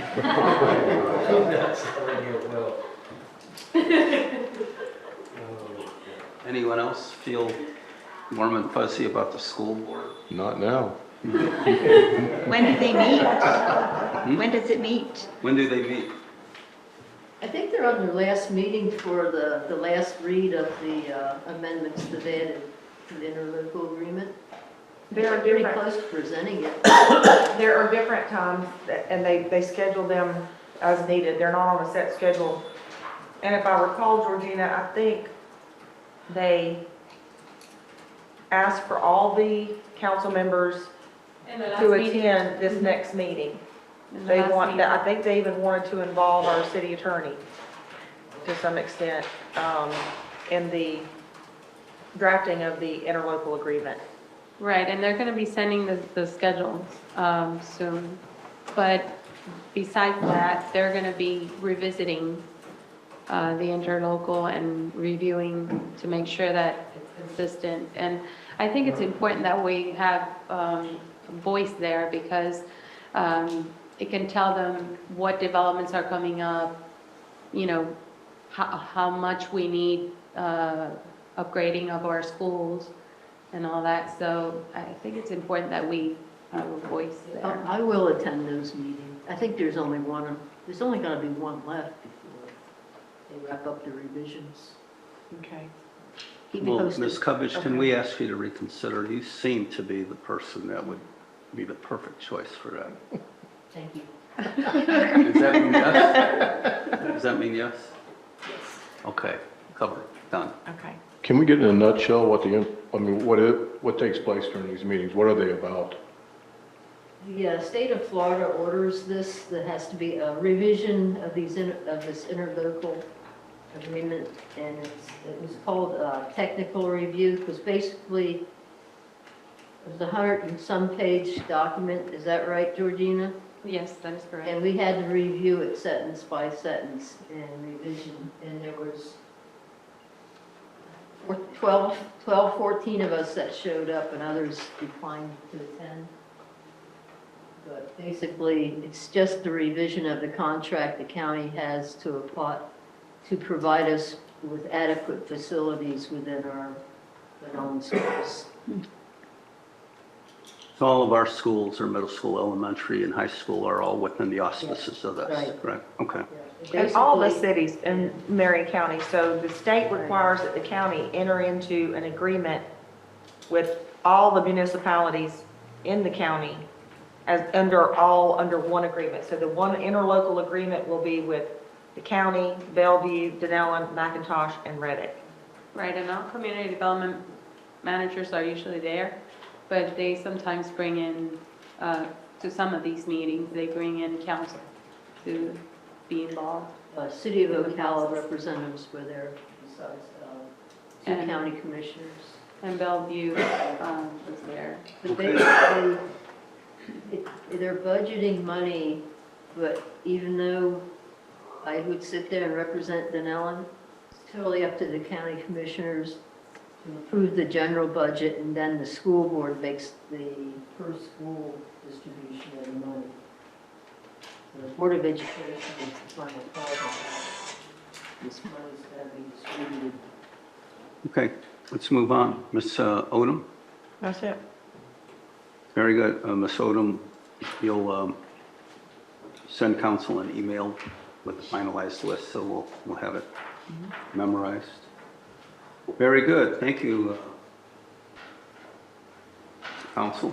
Look how quickly you got through number 11 and 12. We're going to number 13, which is the department head reports.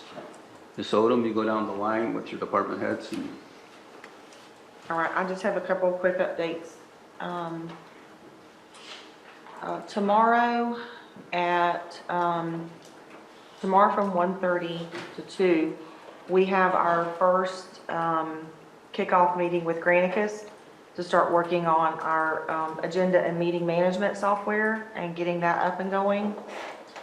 So that's going to get started tomorrow. The TPO has asked for, well, let me just read this to you real quick.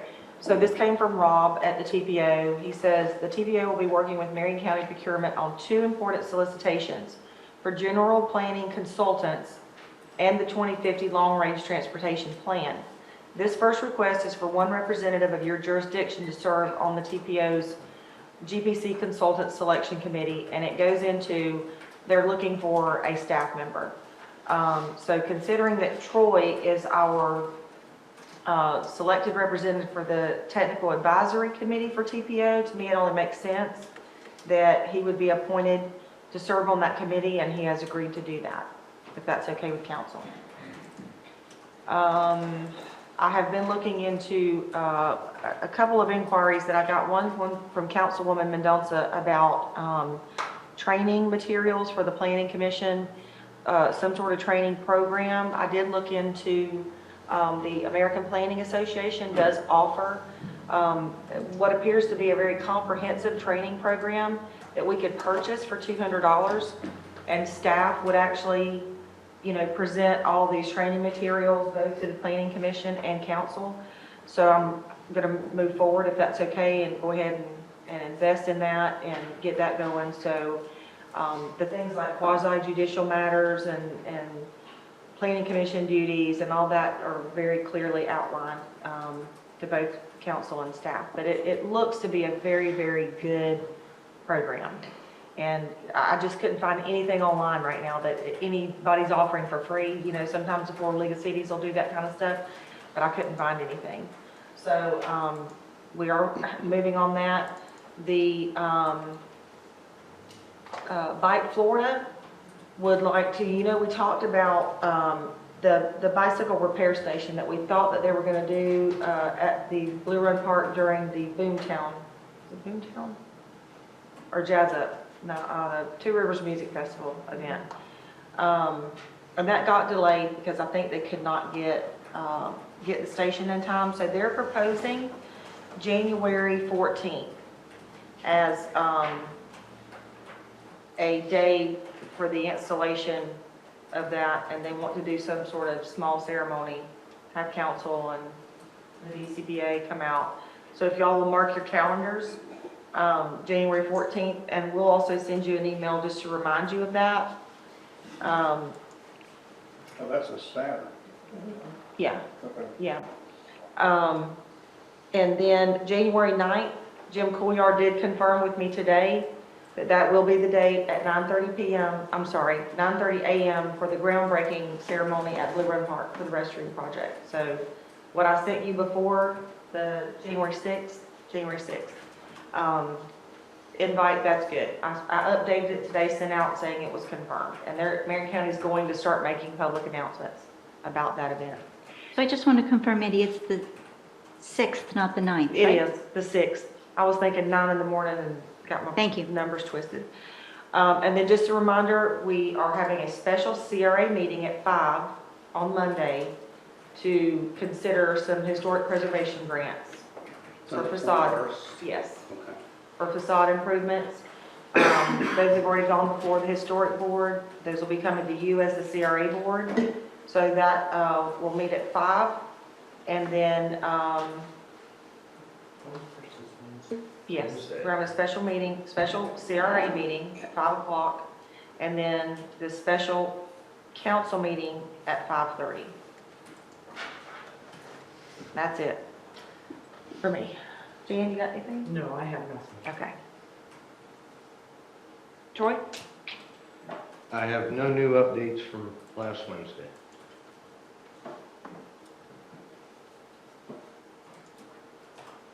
Georgina? Yes, I only have an update on planning and zoning. As far as permitting is concerned, we had 35 permits totaled for the month of November. 5 were commercial and 30 were residential. We have 24 open cases in code enforcement. 3 were in the month of November. And our code enforcement officer, as you all know, he was introduced last week, and he started looking at houses that have no numbers. And that is going to be a project of its own. We're going to have to really address that because there's a bunch. So he's already contacted fire and the police department, and they are both in agreement that this is a really serious issue citywide. And he's gonna be looking into that to make sure that this is resolved. We're probably gonna have to put out a flyer to advise everybody that this is coming and go from there. But that is our first and foremost issue that we're trying to get done. And that will be all for community development. Chief, you got anything? Absolutely. Don, I'll try and get you out of here by 9 o'clock. Oh, Lord. Normally, I don't talk about cases, but I think in this particular instance, since it was brought up tonight at the beginning of the meeting and also through an email, that we would talk about the fraud case here tonight a little bit. How we got started with this case was through Andrew. Andrew called me and we discussed it, and right away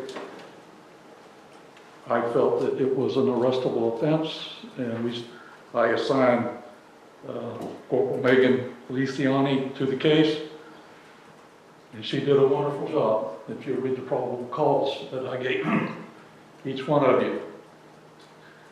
And I will go over each charge so that you'll understand why that particular charge was made. The first was the scheme to defraud. That is a felony, 3rd-degree felony, and the judge set the bond at that at $5,000. Basically, he had no intentions of doing anything with this. He lied to Troy numerous times, and I'll get into each lie that he told. Second charge you see is regulation of professions and occupants contracting. I'm being Andrew right now. I'm saying something none of you understand. Basically, what that means is he misrepresented himself as being a licensed contractor. The judge set that at $1,000 bond also. The next charge was also in the same statute area as regulation of professions and occupants contracting. Basically what he did there, he presented the license of another contractor to the city of Dunnellon as being the licensed contractor. So he did come in and he did present a license, but they were fraud. And if you go to page 2 of the probable cause affidavit, the very last paragraph says it all.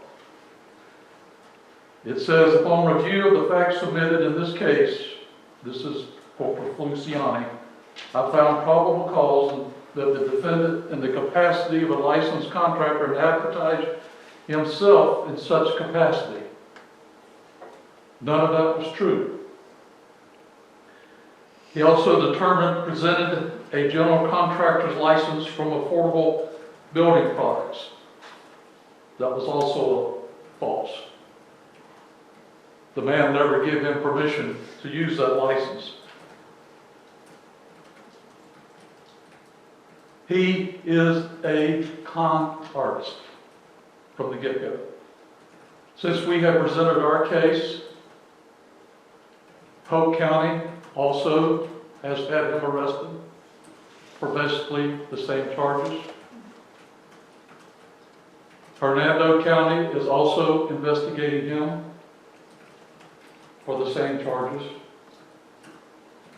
So unfortunately, it was not just the city of Dunnellon. Other communities have also felt this con artist in action. But we did have some things in place that saved us, so to speak. When I say we have things in place, the police department does.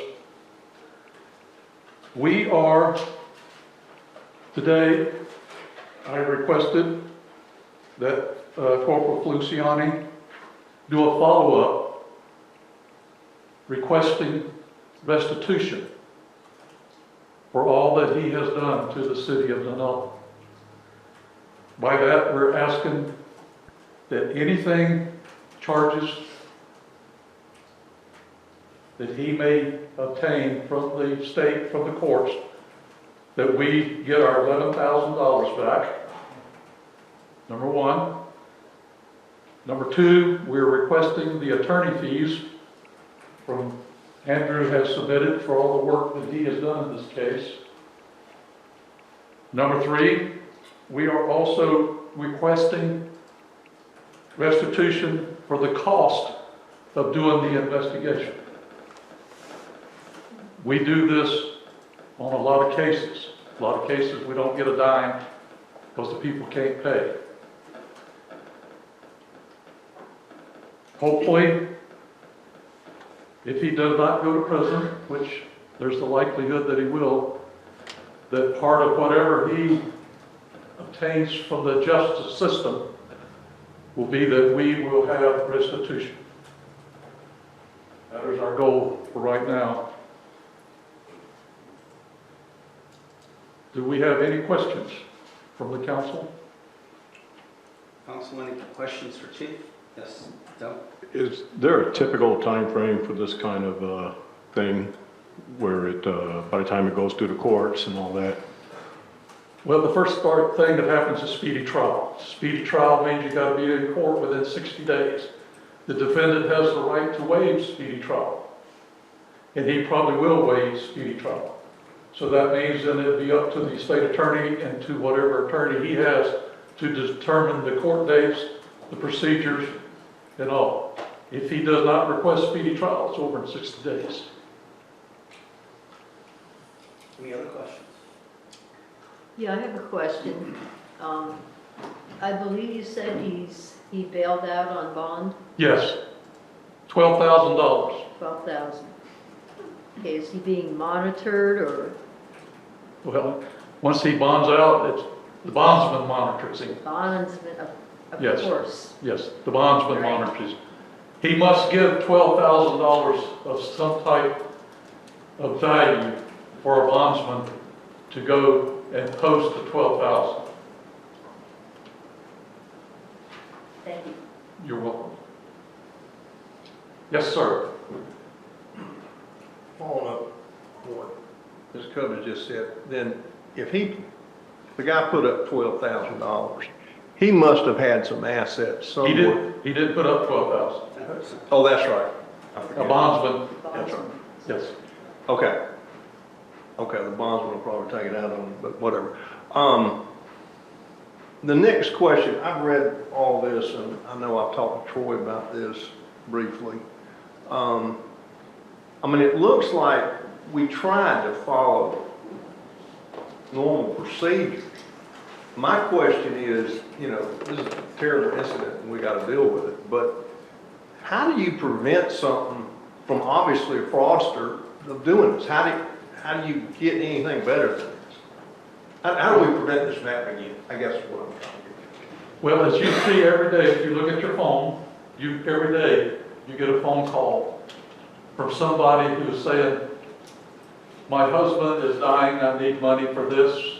My son is in jail, can you help me get him out? I'm with the IRS, if you don't pay, I'm putting you in jail. He is a con artist. And as I told the news people the other day, convicts used to be called convicts because they was con artists. We now call them inmates because it was too harsh of a word, convicts. But basically, he is, and we will always have con artists in our midst. But we did have some things in place that caught him. And Dunnellon did use the things that was in place, and we're not the only ones, but we was the first to go forward with this. And we did go forward with the information that Troy supplied and Georgina supplied. We were able to go forward, and we was the first to make the arrest. Now the others are following suit. I hope I answered your... Oh, you did. I'm thinking forward, and I know you can't prevent fraud. I mean, as prior candidate, that was what clients used to come to us and say, why can't you prevent a fraud? You can't if somebody's going to connive you and do something without anybody knowing. I understand it, but I'm just, in my mind, thinking, is there any other safeguards we could have had that might have prevented this? I agree with you, Councilman, but I do think it's up to the staff. Now, my opinion, you asked and I'm answering, to come up with these safeguards so that it does not happen in the future. I mean, I'm looking at this, and the only thing I saw was the guy used somebody else's license. Yes. And you know, thinking through this, I guess in the future, we got to see the license, we got to get a bond from the guy, and you're going to have to do a lot of things to prevent this. But even then, something could get through. That's what I was getting at. Chief, if I can just make a couple comments to expand on what Councilman Dunn is saying. I think it's incumbent now upon staff to look at what happened and to try to come up with some safeguards to prevent it. One that seems to be pretty obvious was the construction job. The final price was $22,000. He asked for 50% down. Now, does anybody in their right mind think the city of Dunnellon is going to beat them out of money? I mean, the idea that a contractor would want that amount down. My position would be, you know, if you need that much down, we'll just find someone else. So that was the biggest problem, was given that kind of money. On the few times I've been scammed in my life, it all has been with a similar situation where someone in the construction industry has asked me for a down payment. I give them the down payment, and you never see them again. Or they haven't completed the job, and they say something to the effect, you know, I'm a little short on money, I need to make payroll. Even though we only have 1 day left, can you just go ahead and pay me in full I promise we'll be here tomorrow and we'll finish it up. You give them that money, you ain't seeing them tomorrow. So I would say, to follow up on your comments, Chief, and Mr. Dunn, is it's incumbent upon staff to say, okay, this is what happened. This is what we normally do. What can we do? Tightens it up a little bit more and report to council at a future date. So that would be, and then one last, okay, go ahead, Jan, I lost my train of thought. I just want to say that in the 18 years I've been here, this is the first time this has happened. So, you know, nothing for nothing. We got bitten once, and hopefully we won't get bitten twice. Well, truthfully, when council approved the contract, and I had to sign it as I am required to do, I saw that 11,000, and my business senses were telling me that's too much money. This would not be something in my real life work I would agree to. Another thing I want to say before we wrap this up is Chief and I did do an interview with Channel 20 that was telecast, and we were asked some questions to this. So if you want to see our responses to the telecast, just Google fraud in Dunnellon, and you'll see it. Chief, I think, made a very good accounting for himself. It particularly was strong when we were able to demonstrate we weren't the only one flim-flammed, that other municipalities have been flim-flammed, so it didn't make it look like we were the only city that fell for it. And I did my best to explain the question that is being asked by many people is, how did this happen? So it was, it came out good, but it was not exactly the kind of interview you want to be involved with, that's for sure. It was just a few years ago that the city of Ocala was taken for $50,000.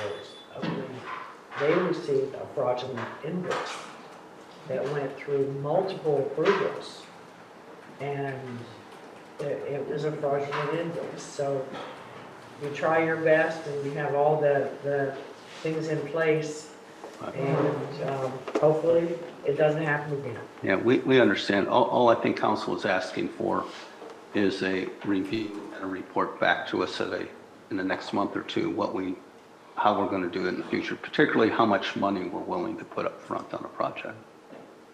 Can I make a couple comments? Yes. Since we're on this subject, in less than 5 minutes, when I went online to look this person up, now this is Monday morning quarterbacking, but I found 2 different counties where this guy has had for years a long fraudulent record, very, very long record. Google's at our dispense, very easy to use. My understanding is it was through the permitting process that this was discovered. Okay, like the gentleman that got up and spoke at the podium during public comments, all right, as somebody who has exercised multiple contracts, would never ever dream of any money exchanging hands without license and insurance being verified. And that's what my understanding is, caught this whole thing to be, to do that. So that ought to be, that's what's done in the rest of the world out there. I was taken aback that that's not what is done for city business. That we don't run these people's credentials through prior to exchanging any funds. And that would have caught it right there and stopped the whole thing. We wouldn't be in this mess. The other thing that bothered me about this particular contract, it got signed and everything, we ignored the safeguard in it, which was Amendment 5. Amendment 5 asks for a walk down, and the intent of that walk down is so that we understand what the total costs are going to be, that the contractor doesn't come show up and says, well, we got this rebar in the way, we got this concrete in the way, we got this in the way, so it's going to be 1,000 here, 500 more, after we've already put monies out for the contract. That's the intent of that safeguard. We exchange money, we gave money before, as far as I know, there is no addendum 5, and the walk down never took place. Are you talking about the site visit? Yes, There ma'am. was Yeah, a right. meeting or something? Yes, ma'am. To my knowledge, the site visit never happened. Correct, and that's what the problem that I have. That's in there for a safeguard so that we know what we're going to spend on a project, that we know that the extras. And I'm going to tell you, to me, it was sloppy contract execution that got us into this. I know we got to get out of it, but I don't understand why we didn't check licenses and permit, licenses and insurance before giving money. I don't understand why the safeguards in the contract were not exercised before we gave anybody any money. And that's all I got to say on this issue. But I think that the best fix would be to check out the licenses and insurance prior to giving anybody any funds. And if there's a safeguard in the contract, it must be exercised before we produce funds. Thank you. And Mr. Inskeep, what's even more egregious and follows to your point is this particular individual had never done work for us before and isn't local. So it's not like we were dealing with Fagan Construction or Scott's Plumbing. We were dealing with a totally unknown entity. Right. So not giving that a more thorough look. It's for the city to be criticized right now. I think it's just. I think we did get scammed, but I think there's a lot more we could have done. That's just telling it like it is. Okay, Chief, thank you very much. Warm welcome. Okay. If you want to see the interview with Chief and I, just Google it. It's no big deal. But it is out there for all to see. Is that the end of council reports? I mean, department head reports? Yes. Very good. Okay, now we go to number 14, council liaison reports and comments. This is your opportunity. If you're on a committee or something, if you want to report to us, you can.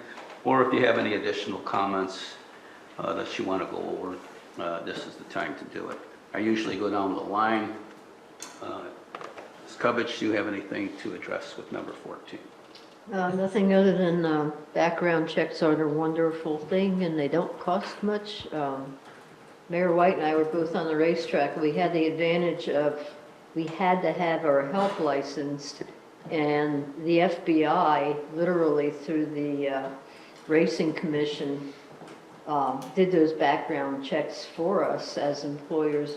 But then when you come to Ocala, my husband and I did background checks on help, largely because of liability issues, the amount of the value of the property we were handling with owner's property and so on. And guess what? We caught people that lied on their applications. Everything from a rape charge to stealing farm equipment. So these things happen all the time. Thank you, Ms. Covich. Anything in addition, Mr. Dunn? No, again, my whole point, my question to the chief, it was not being critical of Troy or anybody that was involved in this. It's just to be thinking of, like you're saying, should we have done a background check, especially on somebody we've never done business with?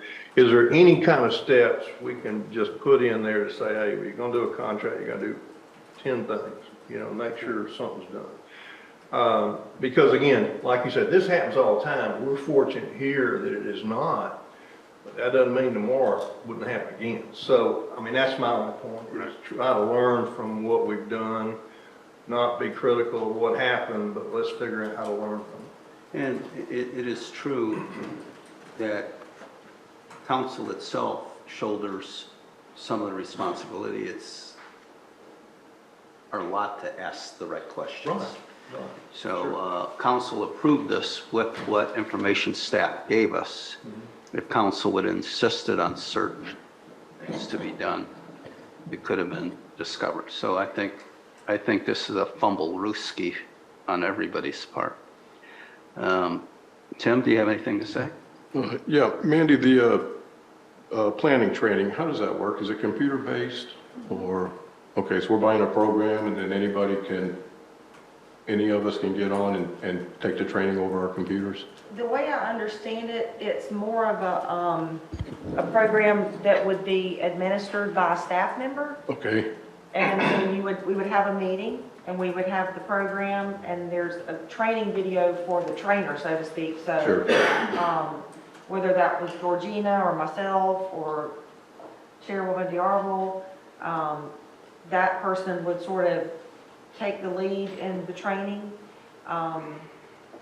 Is that something the council members can also participate in? Absolutely. Great. Yes. Okay, Yep. thank you. The last one I have is, Georgina, you mentioned 24 open cases for code violations. Is that something that we could follow online?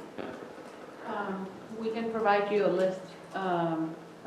We have a spreadsheet, is what we have right now. Okay, Hopefully, once the software is up and running that we're trying to implement, sure, it's going to be all online and you're going to be able to follow through online. gotcha. But that's not live yet. So Okay. as soon as that is, then you'll. Okay, can we get a copy of that In the spreadsheet? meantime, I can send it Thank to you. you. Yes. Thank you. That's all.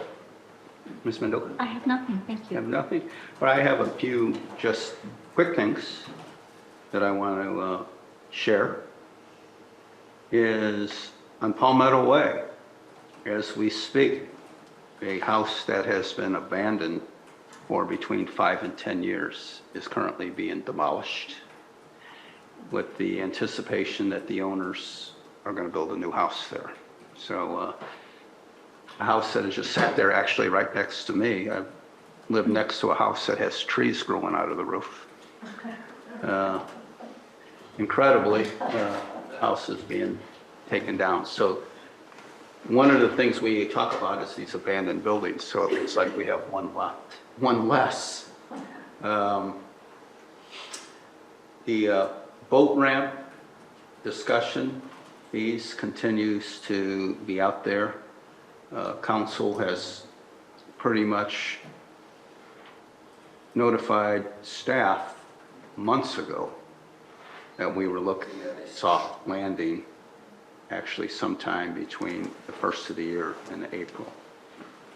So I would ask staff if we cannot get a commercial answer to how we collect fees, I would ask staff to consider alternate ways of collecting fees to at least initiate this program. One of the ideas that we had initially that was completely thrown out, which was one of the ideas we were going to use for the parking lot out there, was just simply a kiosk. You pay your money, you get a slip, you put it on your dashboard and you park. That's actually was one of the suggestions when we passed our parking ordinance in 2018. That was one of the solutions that was suggested. So whether we just collect on Friday, Saturday, and Sunday, high periods, whether we use a model that we use at City Beach where we have attendants out there collecting money, some of them are ARP, whether we have a honor system or an honor box, somehow, some way, we need to get this implemented. Right now, because we pulled away from the state agreements, we are responsible for maintaining all of it. Parking lot, totally. The boat ramp, the dock, the restroom, the park that's attached to it. We have now assumed the responsibility and liability for running it. So it is not an option to do nothing. It has to be done. So I asked staff if we cannot come up with a viable commercial plan, and we can work on that as long as we want. But if we can't, we need some options of what we can do in the meantime. And that is on your council meeting agenda on the 21st. Okay, very good. And Very then- good. Holly. Okay, one thing I just want to say, it's just something new. This will just take a minute, but I think some people might like this. When we had the Santa in the park last week, one thing I noticed when I was in the park, it was a very bright, sunny day, to the point that people were actually coming into the bandstand to seek shade. There's virtually no shade at the park, Ernie Mills. So I was looking at it. There are some beautiful oaks off to the side that are there, and I thought to myself, wouldn't it be fantastic if we had some oak trees planted there? And we do have money in our account for beautification. So Mandy, can you bring up some pictures? Here is a picture of Ernie Mills from the auditorium outward. That's where people stand when they're watching performances. There's not a blade of shade there at all. Okay, Mandy. There's another picture of, and people were really struggling with children and whatever. Okay, Mandy. What I'm showing, okay, right there I'm showing here, these are the paths that lead around the park where you can walk and jog. Okay, Mandy. There's another one of the paths. Okay, Mandy, continue.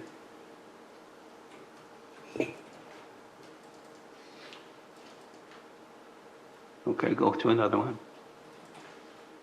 Go to another one, and we've demonstrated that. There's 3 oak trees.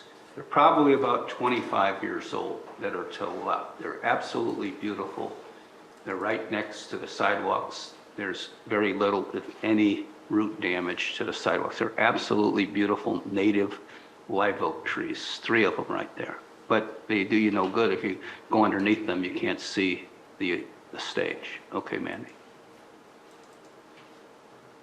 There's a close-up of them. Go ahead, Mandy. Right here, this picture is one of the oak trees that was in the picture with the bench there. And the reason I took this picture is to show that the walk areas have no damage from that tree. There may be a little crack here and there some places, but this is a 25-year-old tree that's relatively close. So anybody would say, we don't want to put an oak tree out there because it'll damage the sidewalks. This is proof positive that there's no current damage going on right there. Okay, Mandy.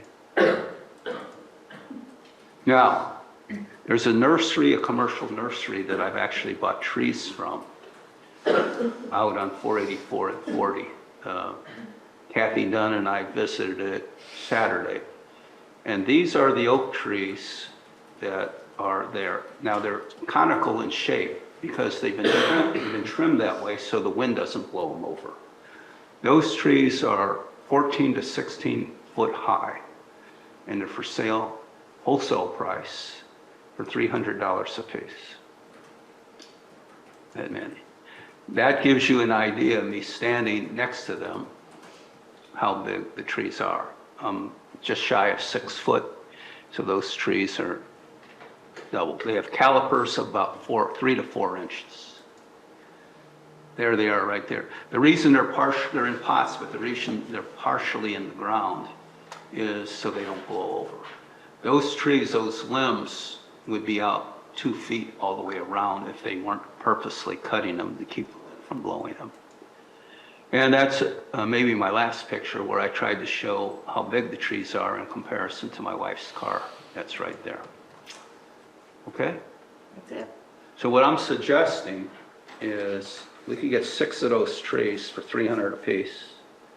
They've said they would deliver them for $150. And they would actually place the trees exactly where we want them planted. The upkeep on them, they really need to be watered for up to 3 months.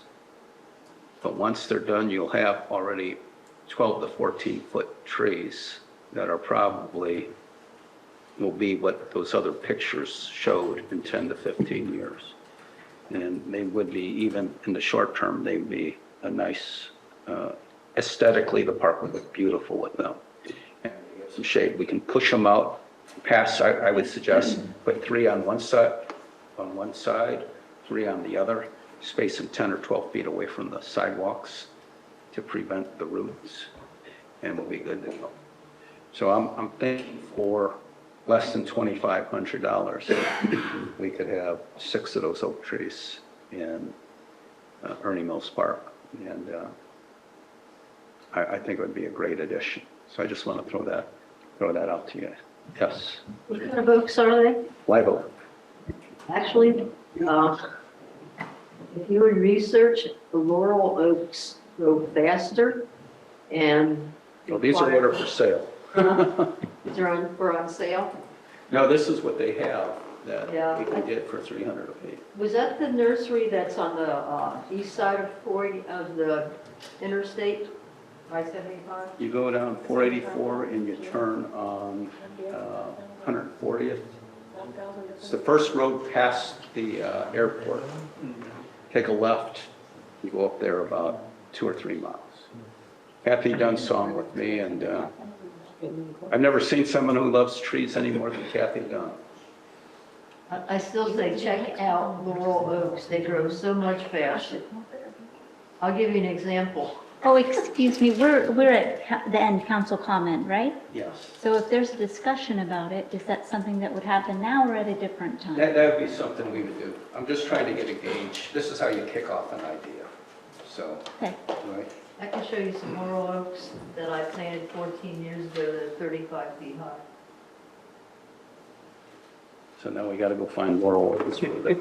See, it's always got to get gooey and complicated, right? I mean, I'll go out with a pot in my hand and collect 2,500, and so we don't have to get bogged down into whether we're going to have a live oak or a laurel oak or a water oak or a cypress tree. Beautiful trees, and Right. they grow faster than. Okay. Okay. You being a horse person, of all people, you should admire the beauty of a grandfather live oak tree. Yeah, except for one thing, you have to trim the branches or else they are on the ground like this. So it's also, laurel oaks are less maintenance. They Well, grow it's- in a ball. When we're all dead and gone, we'll let someone else worry about cutting. If you have been managing farms. I don't plan on dying real soon. It's not gonna be my problem till that day. Is there ever an idea that doesn't get sticky and gooey around here? Just like laurel oaks, okay. Can I comment? Yes, please. I do agree something probably needs to be done because that park is very hot. Now, whether it's one kind of oak tree or another kind of oak tree, I don't know, but I'm for doing something for the shade, but I don't know what an oak tree is. I mean, to me, if it's a white oak tree, I know all about it because that's what the deer eat. Okay, other than that, I don't want anything. Okay. But no, I think it's a good idea, Bill. I think we ought to explore, you know, is there a better tree? I don't know. I have no idea. Okay. Can I ask another question since I'm So new to the this, council? we just table the idea that there's no, just because we're looking for a new other trees, we just, what do we do? Just, I'm trying to get a consensus here if I'm going to put any more time into this. I think we should look at other nurseries and get our best buy. Who's going to do that? Me. Okay. I think we should get the input of the beautification committee as well. Well, Mayor. Troy, what would you think if I just went out and bought the trees and told them to be bought? Would that be something we can do? Anything is doable, but we do have Is there- the volunteer. Dan, is there anything unethical or illegal about me buying 6 oak trees and having them delivered to the park With city funds or with your funds? with mine? No. So unless there is a reason that we don't want those oak trees in the park, I will purchase them with my own money and have them delivered at no expense to the city other than you have to plant them and you have to water. Mr. Mayor, I would like to say that I love your idea and I really appreciate the research you've done and I don't have I think live oak, it's a great idea. I think that And when I said talking to the beautification volunteers, I didn't do it so that we would get opposition or many other suggestions. I simply did it because they are part of our community, they're part of our beautification, and they're part of our team. And I think that your offer is very generous to purchase them and have them delivered. But I also think that it's not a matter of such urgency that a decision needs to be made in this moment. And also that it's an opportunity for us all to work together on a first decision that's pretty, it's not a really tough decision. I mean, I love the idea. I don't want to miss the opportunity for us to all I would like take a to minute to donate get on the same compost. page. Donate the compost. Mr. Mayor, if I may, please. The volunteer group has taken a couple of months off during the holidays. We'll be meeting again in January. We have January 3rd is our next meeting. They have been working diligently over the last couple of months in preparation of the flower beds and all the mulched areas that you see at Ernie Mills Park now.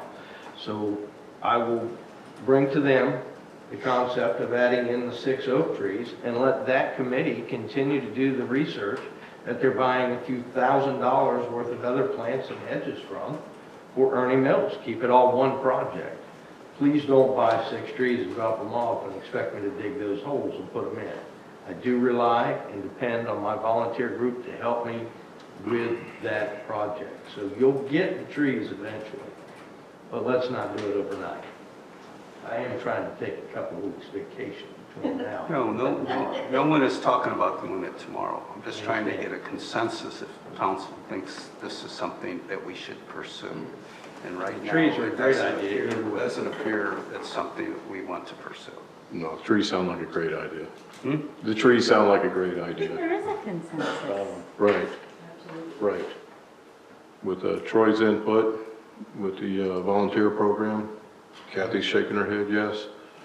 We're a tree city after all. And Dusty. We're a tree city after all. We love it. We're a tree city. Well, if I could just speak openly, it's just like no good idea goes unchallenged. I mean, it really, I've said this to Mandy today, if you're trying to get from where you're standing to point A, and there's 2 paths to choose. The one path that's clear and straight to the point, it takes you where you want to go. And the other path that's curvy and has brambles and needs to have branches macheted away. We choose that path. I think what I'm hearing is we're choosing to make sure that we're on the straight and narrow path from point A to point B, so we don't end up with a bunch of curves and stuff like that. We're just figuring out how to work together. These guys Right. just got here a couple minutes ago. I think Right, it's, we're all about your idea, we just want to stay off the curves. Okay, I'm throwing it out there, and when you decide if you So- want to pick it up, you can pick it up. What I understand is Jan's going to do research on what the best tree is. she thinks. What she thinks the best tree is, okay. That'll be given to Troy. Troy will work with the volunteer group once we decide to buy something. And Kathy will get them planted. And if I may, when we clean the city beach or we do big projects like this, I do invite the council. So when we get the trees, I will have an invitation for council to help plant the trees. And I think it'd go good for our Arbor Day documentations as well. Now, in all seriousness though, are we capable of digging the type of hole that these size of trees need? You know, usually they come out with a big spade digger, you know, and, We can handle okay, I'll remind you of that. We gotta get out there with shovels, this is gonna be hard. I'll cheer you on. I will work on it, so we will make it. The tree farm can do that for a fee. Is, I don't know what the fee would be. Is this the time to discuss the agenda for our next meeting? Or when do we discuss the agenda for the next meeting? You want to make some additions to it? I don't really know what's on it. Other than there was something about going forward and planning. You want to go over that, Mandy, or Georgina? What was your comment, Wally? What exactly is on the agenda for the next meeting? The special meeting, that was council goals and priorities, sunshine law training, and First Baptist Church site plan review. What was the last one? And Site plan review. And the boat launch piece. Okay. Because this planning, is that planning for this council, or what kind of planning is that? Planning, you talking about the training that also? No? You said something about planning for the future. Priorities. Already. Yeah, council goals and priorities. So the new council would have an opportunity to discuss what your goals and priorities would be for the next year. Okay. Because there's a couple of things that I want to make sure is on that goals. And I jokingly said, these meetings are too long. But that's my priority. I think we've got to figure out as a group how to make those, and if that can be, we That got can be the part of item your on the discussion. agenda, then that's what I want to talk Right, that could be part of your discussion. about. Okay? That's all. Okay. I have about 10 more things, no. Right, we're done with the council liaison reports. City attorney report. Sir, no, I don't have a report tonight. I did have some questions. I think I would just point out one thing. When it comes to restitution, since that was discussed earlier, that is not dischargeable in bankruptcy, and that's significant. So I just wanted to let the council know that. That's all I have. Thank you very much. Okay. Have we gone through everybody, Mandy? I see number 16 says adjourn. We have a motion to adjourn. We're not going to cover that. I'll make a motion to adjourn. Thank you.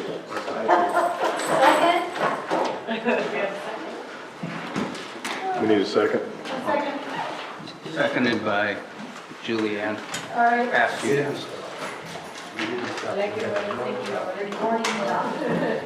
These are things I've got this week, like I said, tomorrow, after 10 o'clock. You don't accept anything. You're on the certified. I like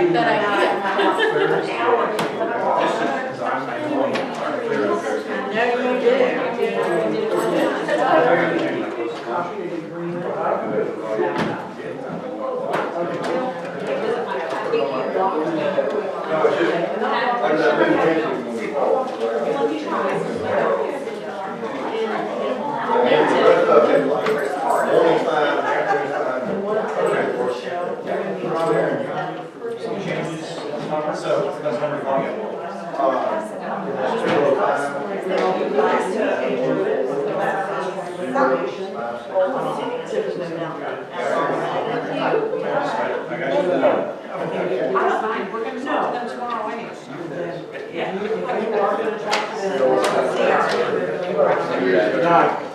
Wear shorts, make sure they don't be so hot. You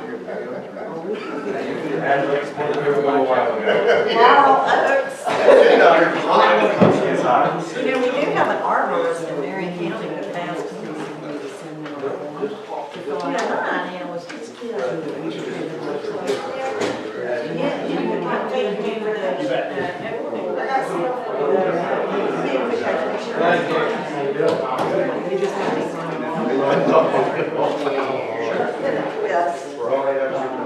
You too. Have a good. And have a good time off. If you get off. Sure. I think just the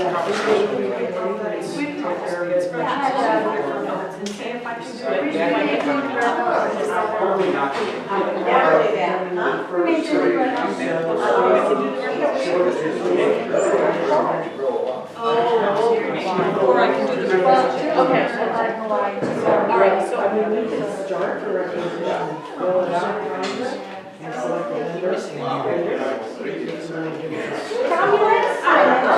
trying to get the W-2 from them. Okay. If you need us to do it, let me know. I'll email them in the morning. If I don't,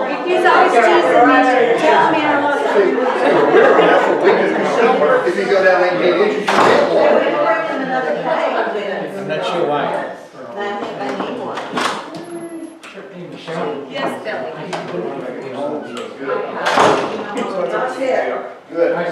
Oh, those are cute. Look at her hair, red one just like that. $1.25. Thursday before we. You get my. No, you missed about 50 years. They have the. Congratulations. Yeah. This was before, I didn't have any. Yeah, we can find out. These are great. There's a. Yeah. You know, Mary's on stand. Should ask him. Well, you don't have to, go online and you Google and find a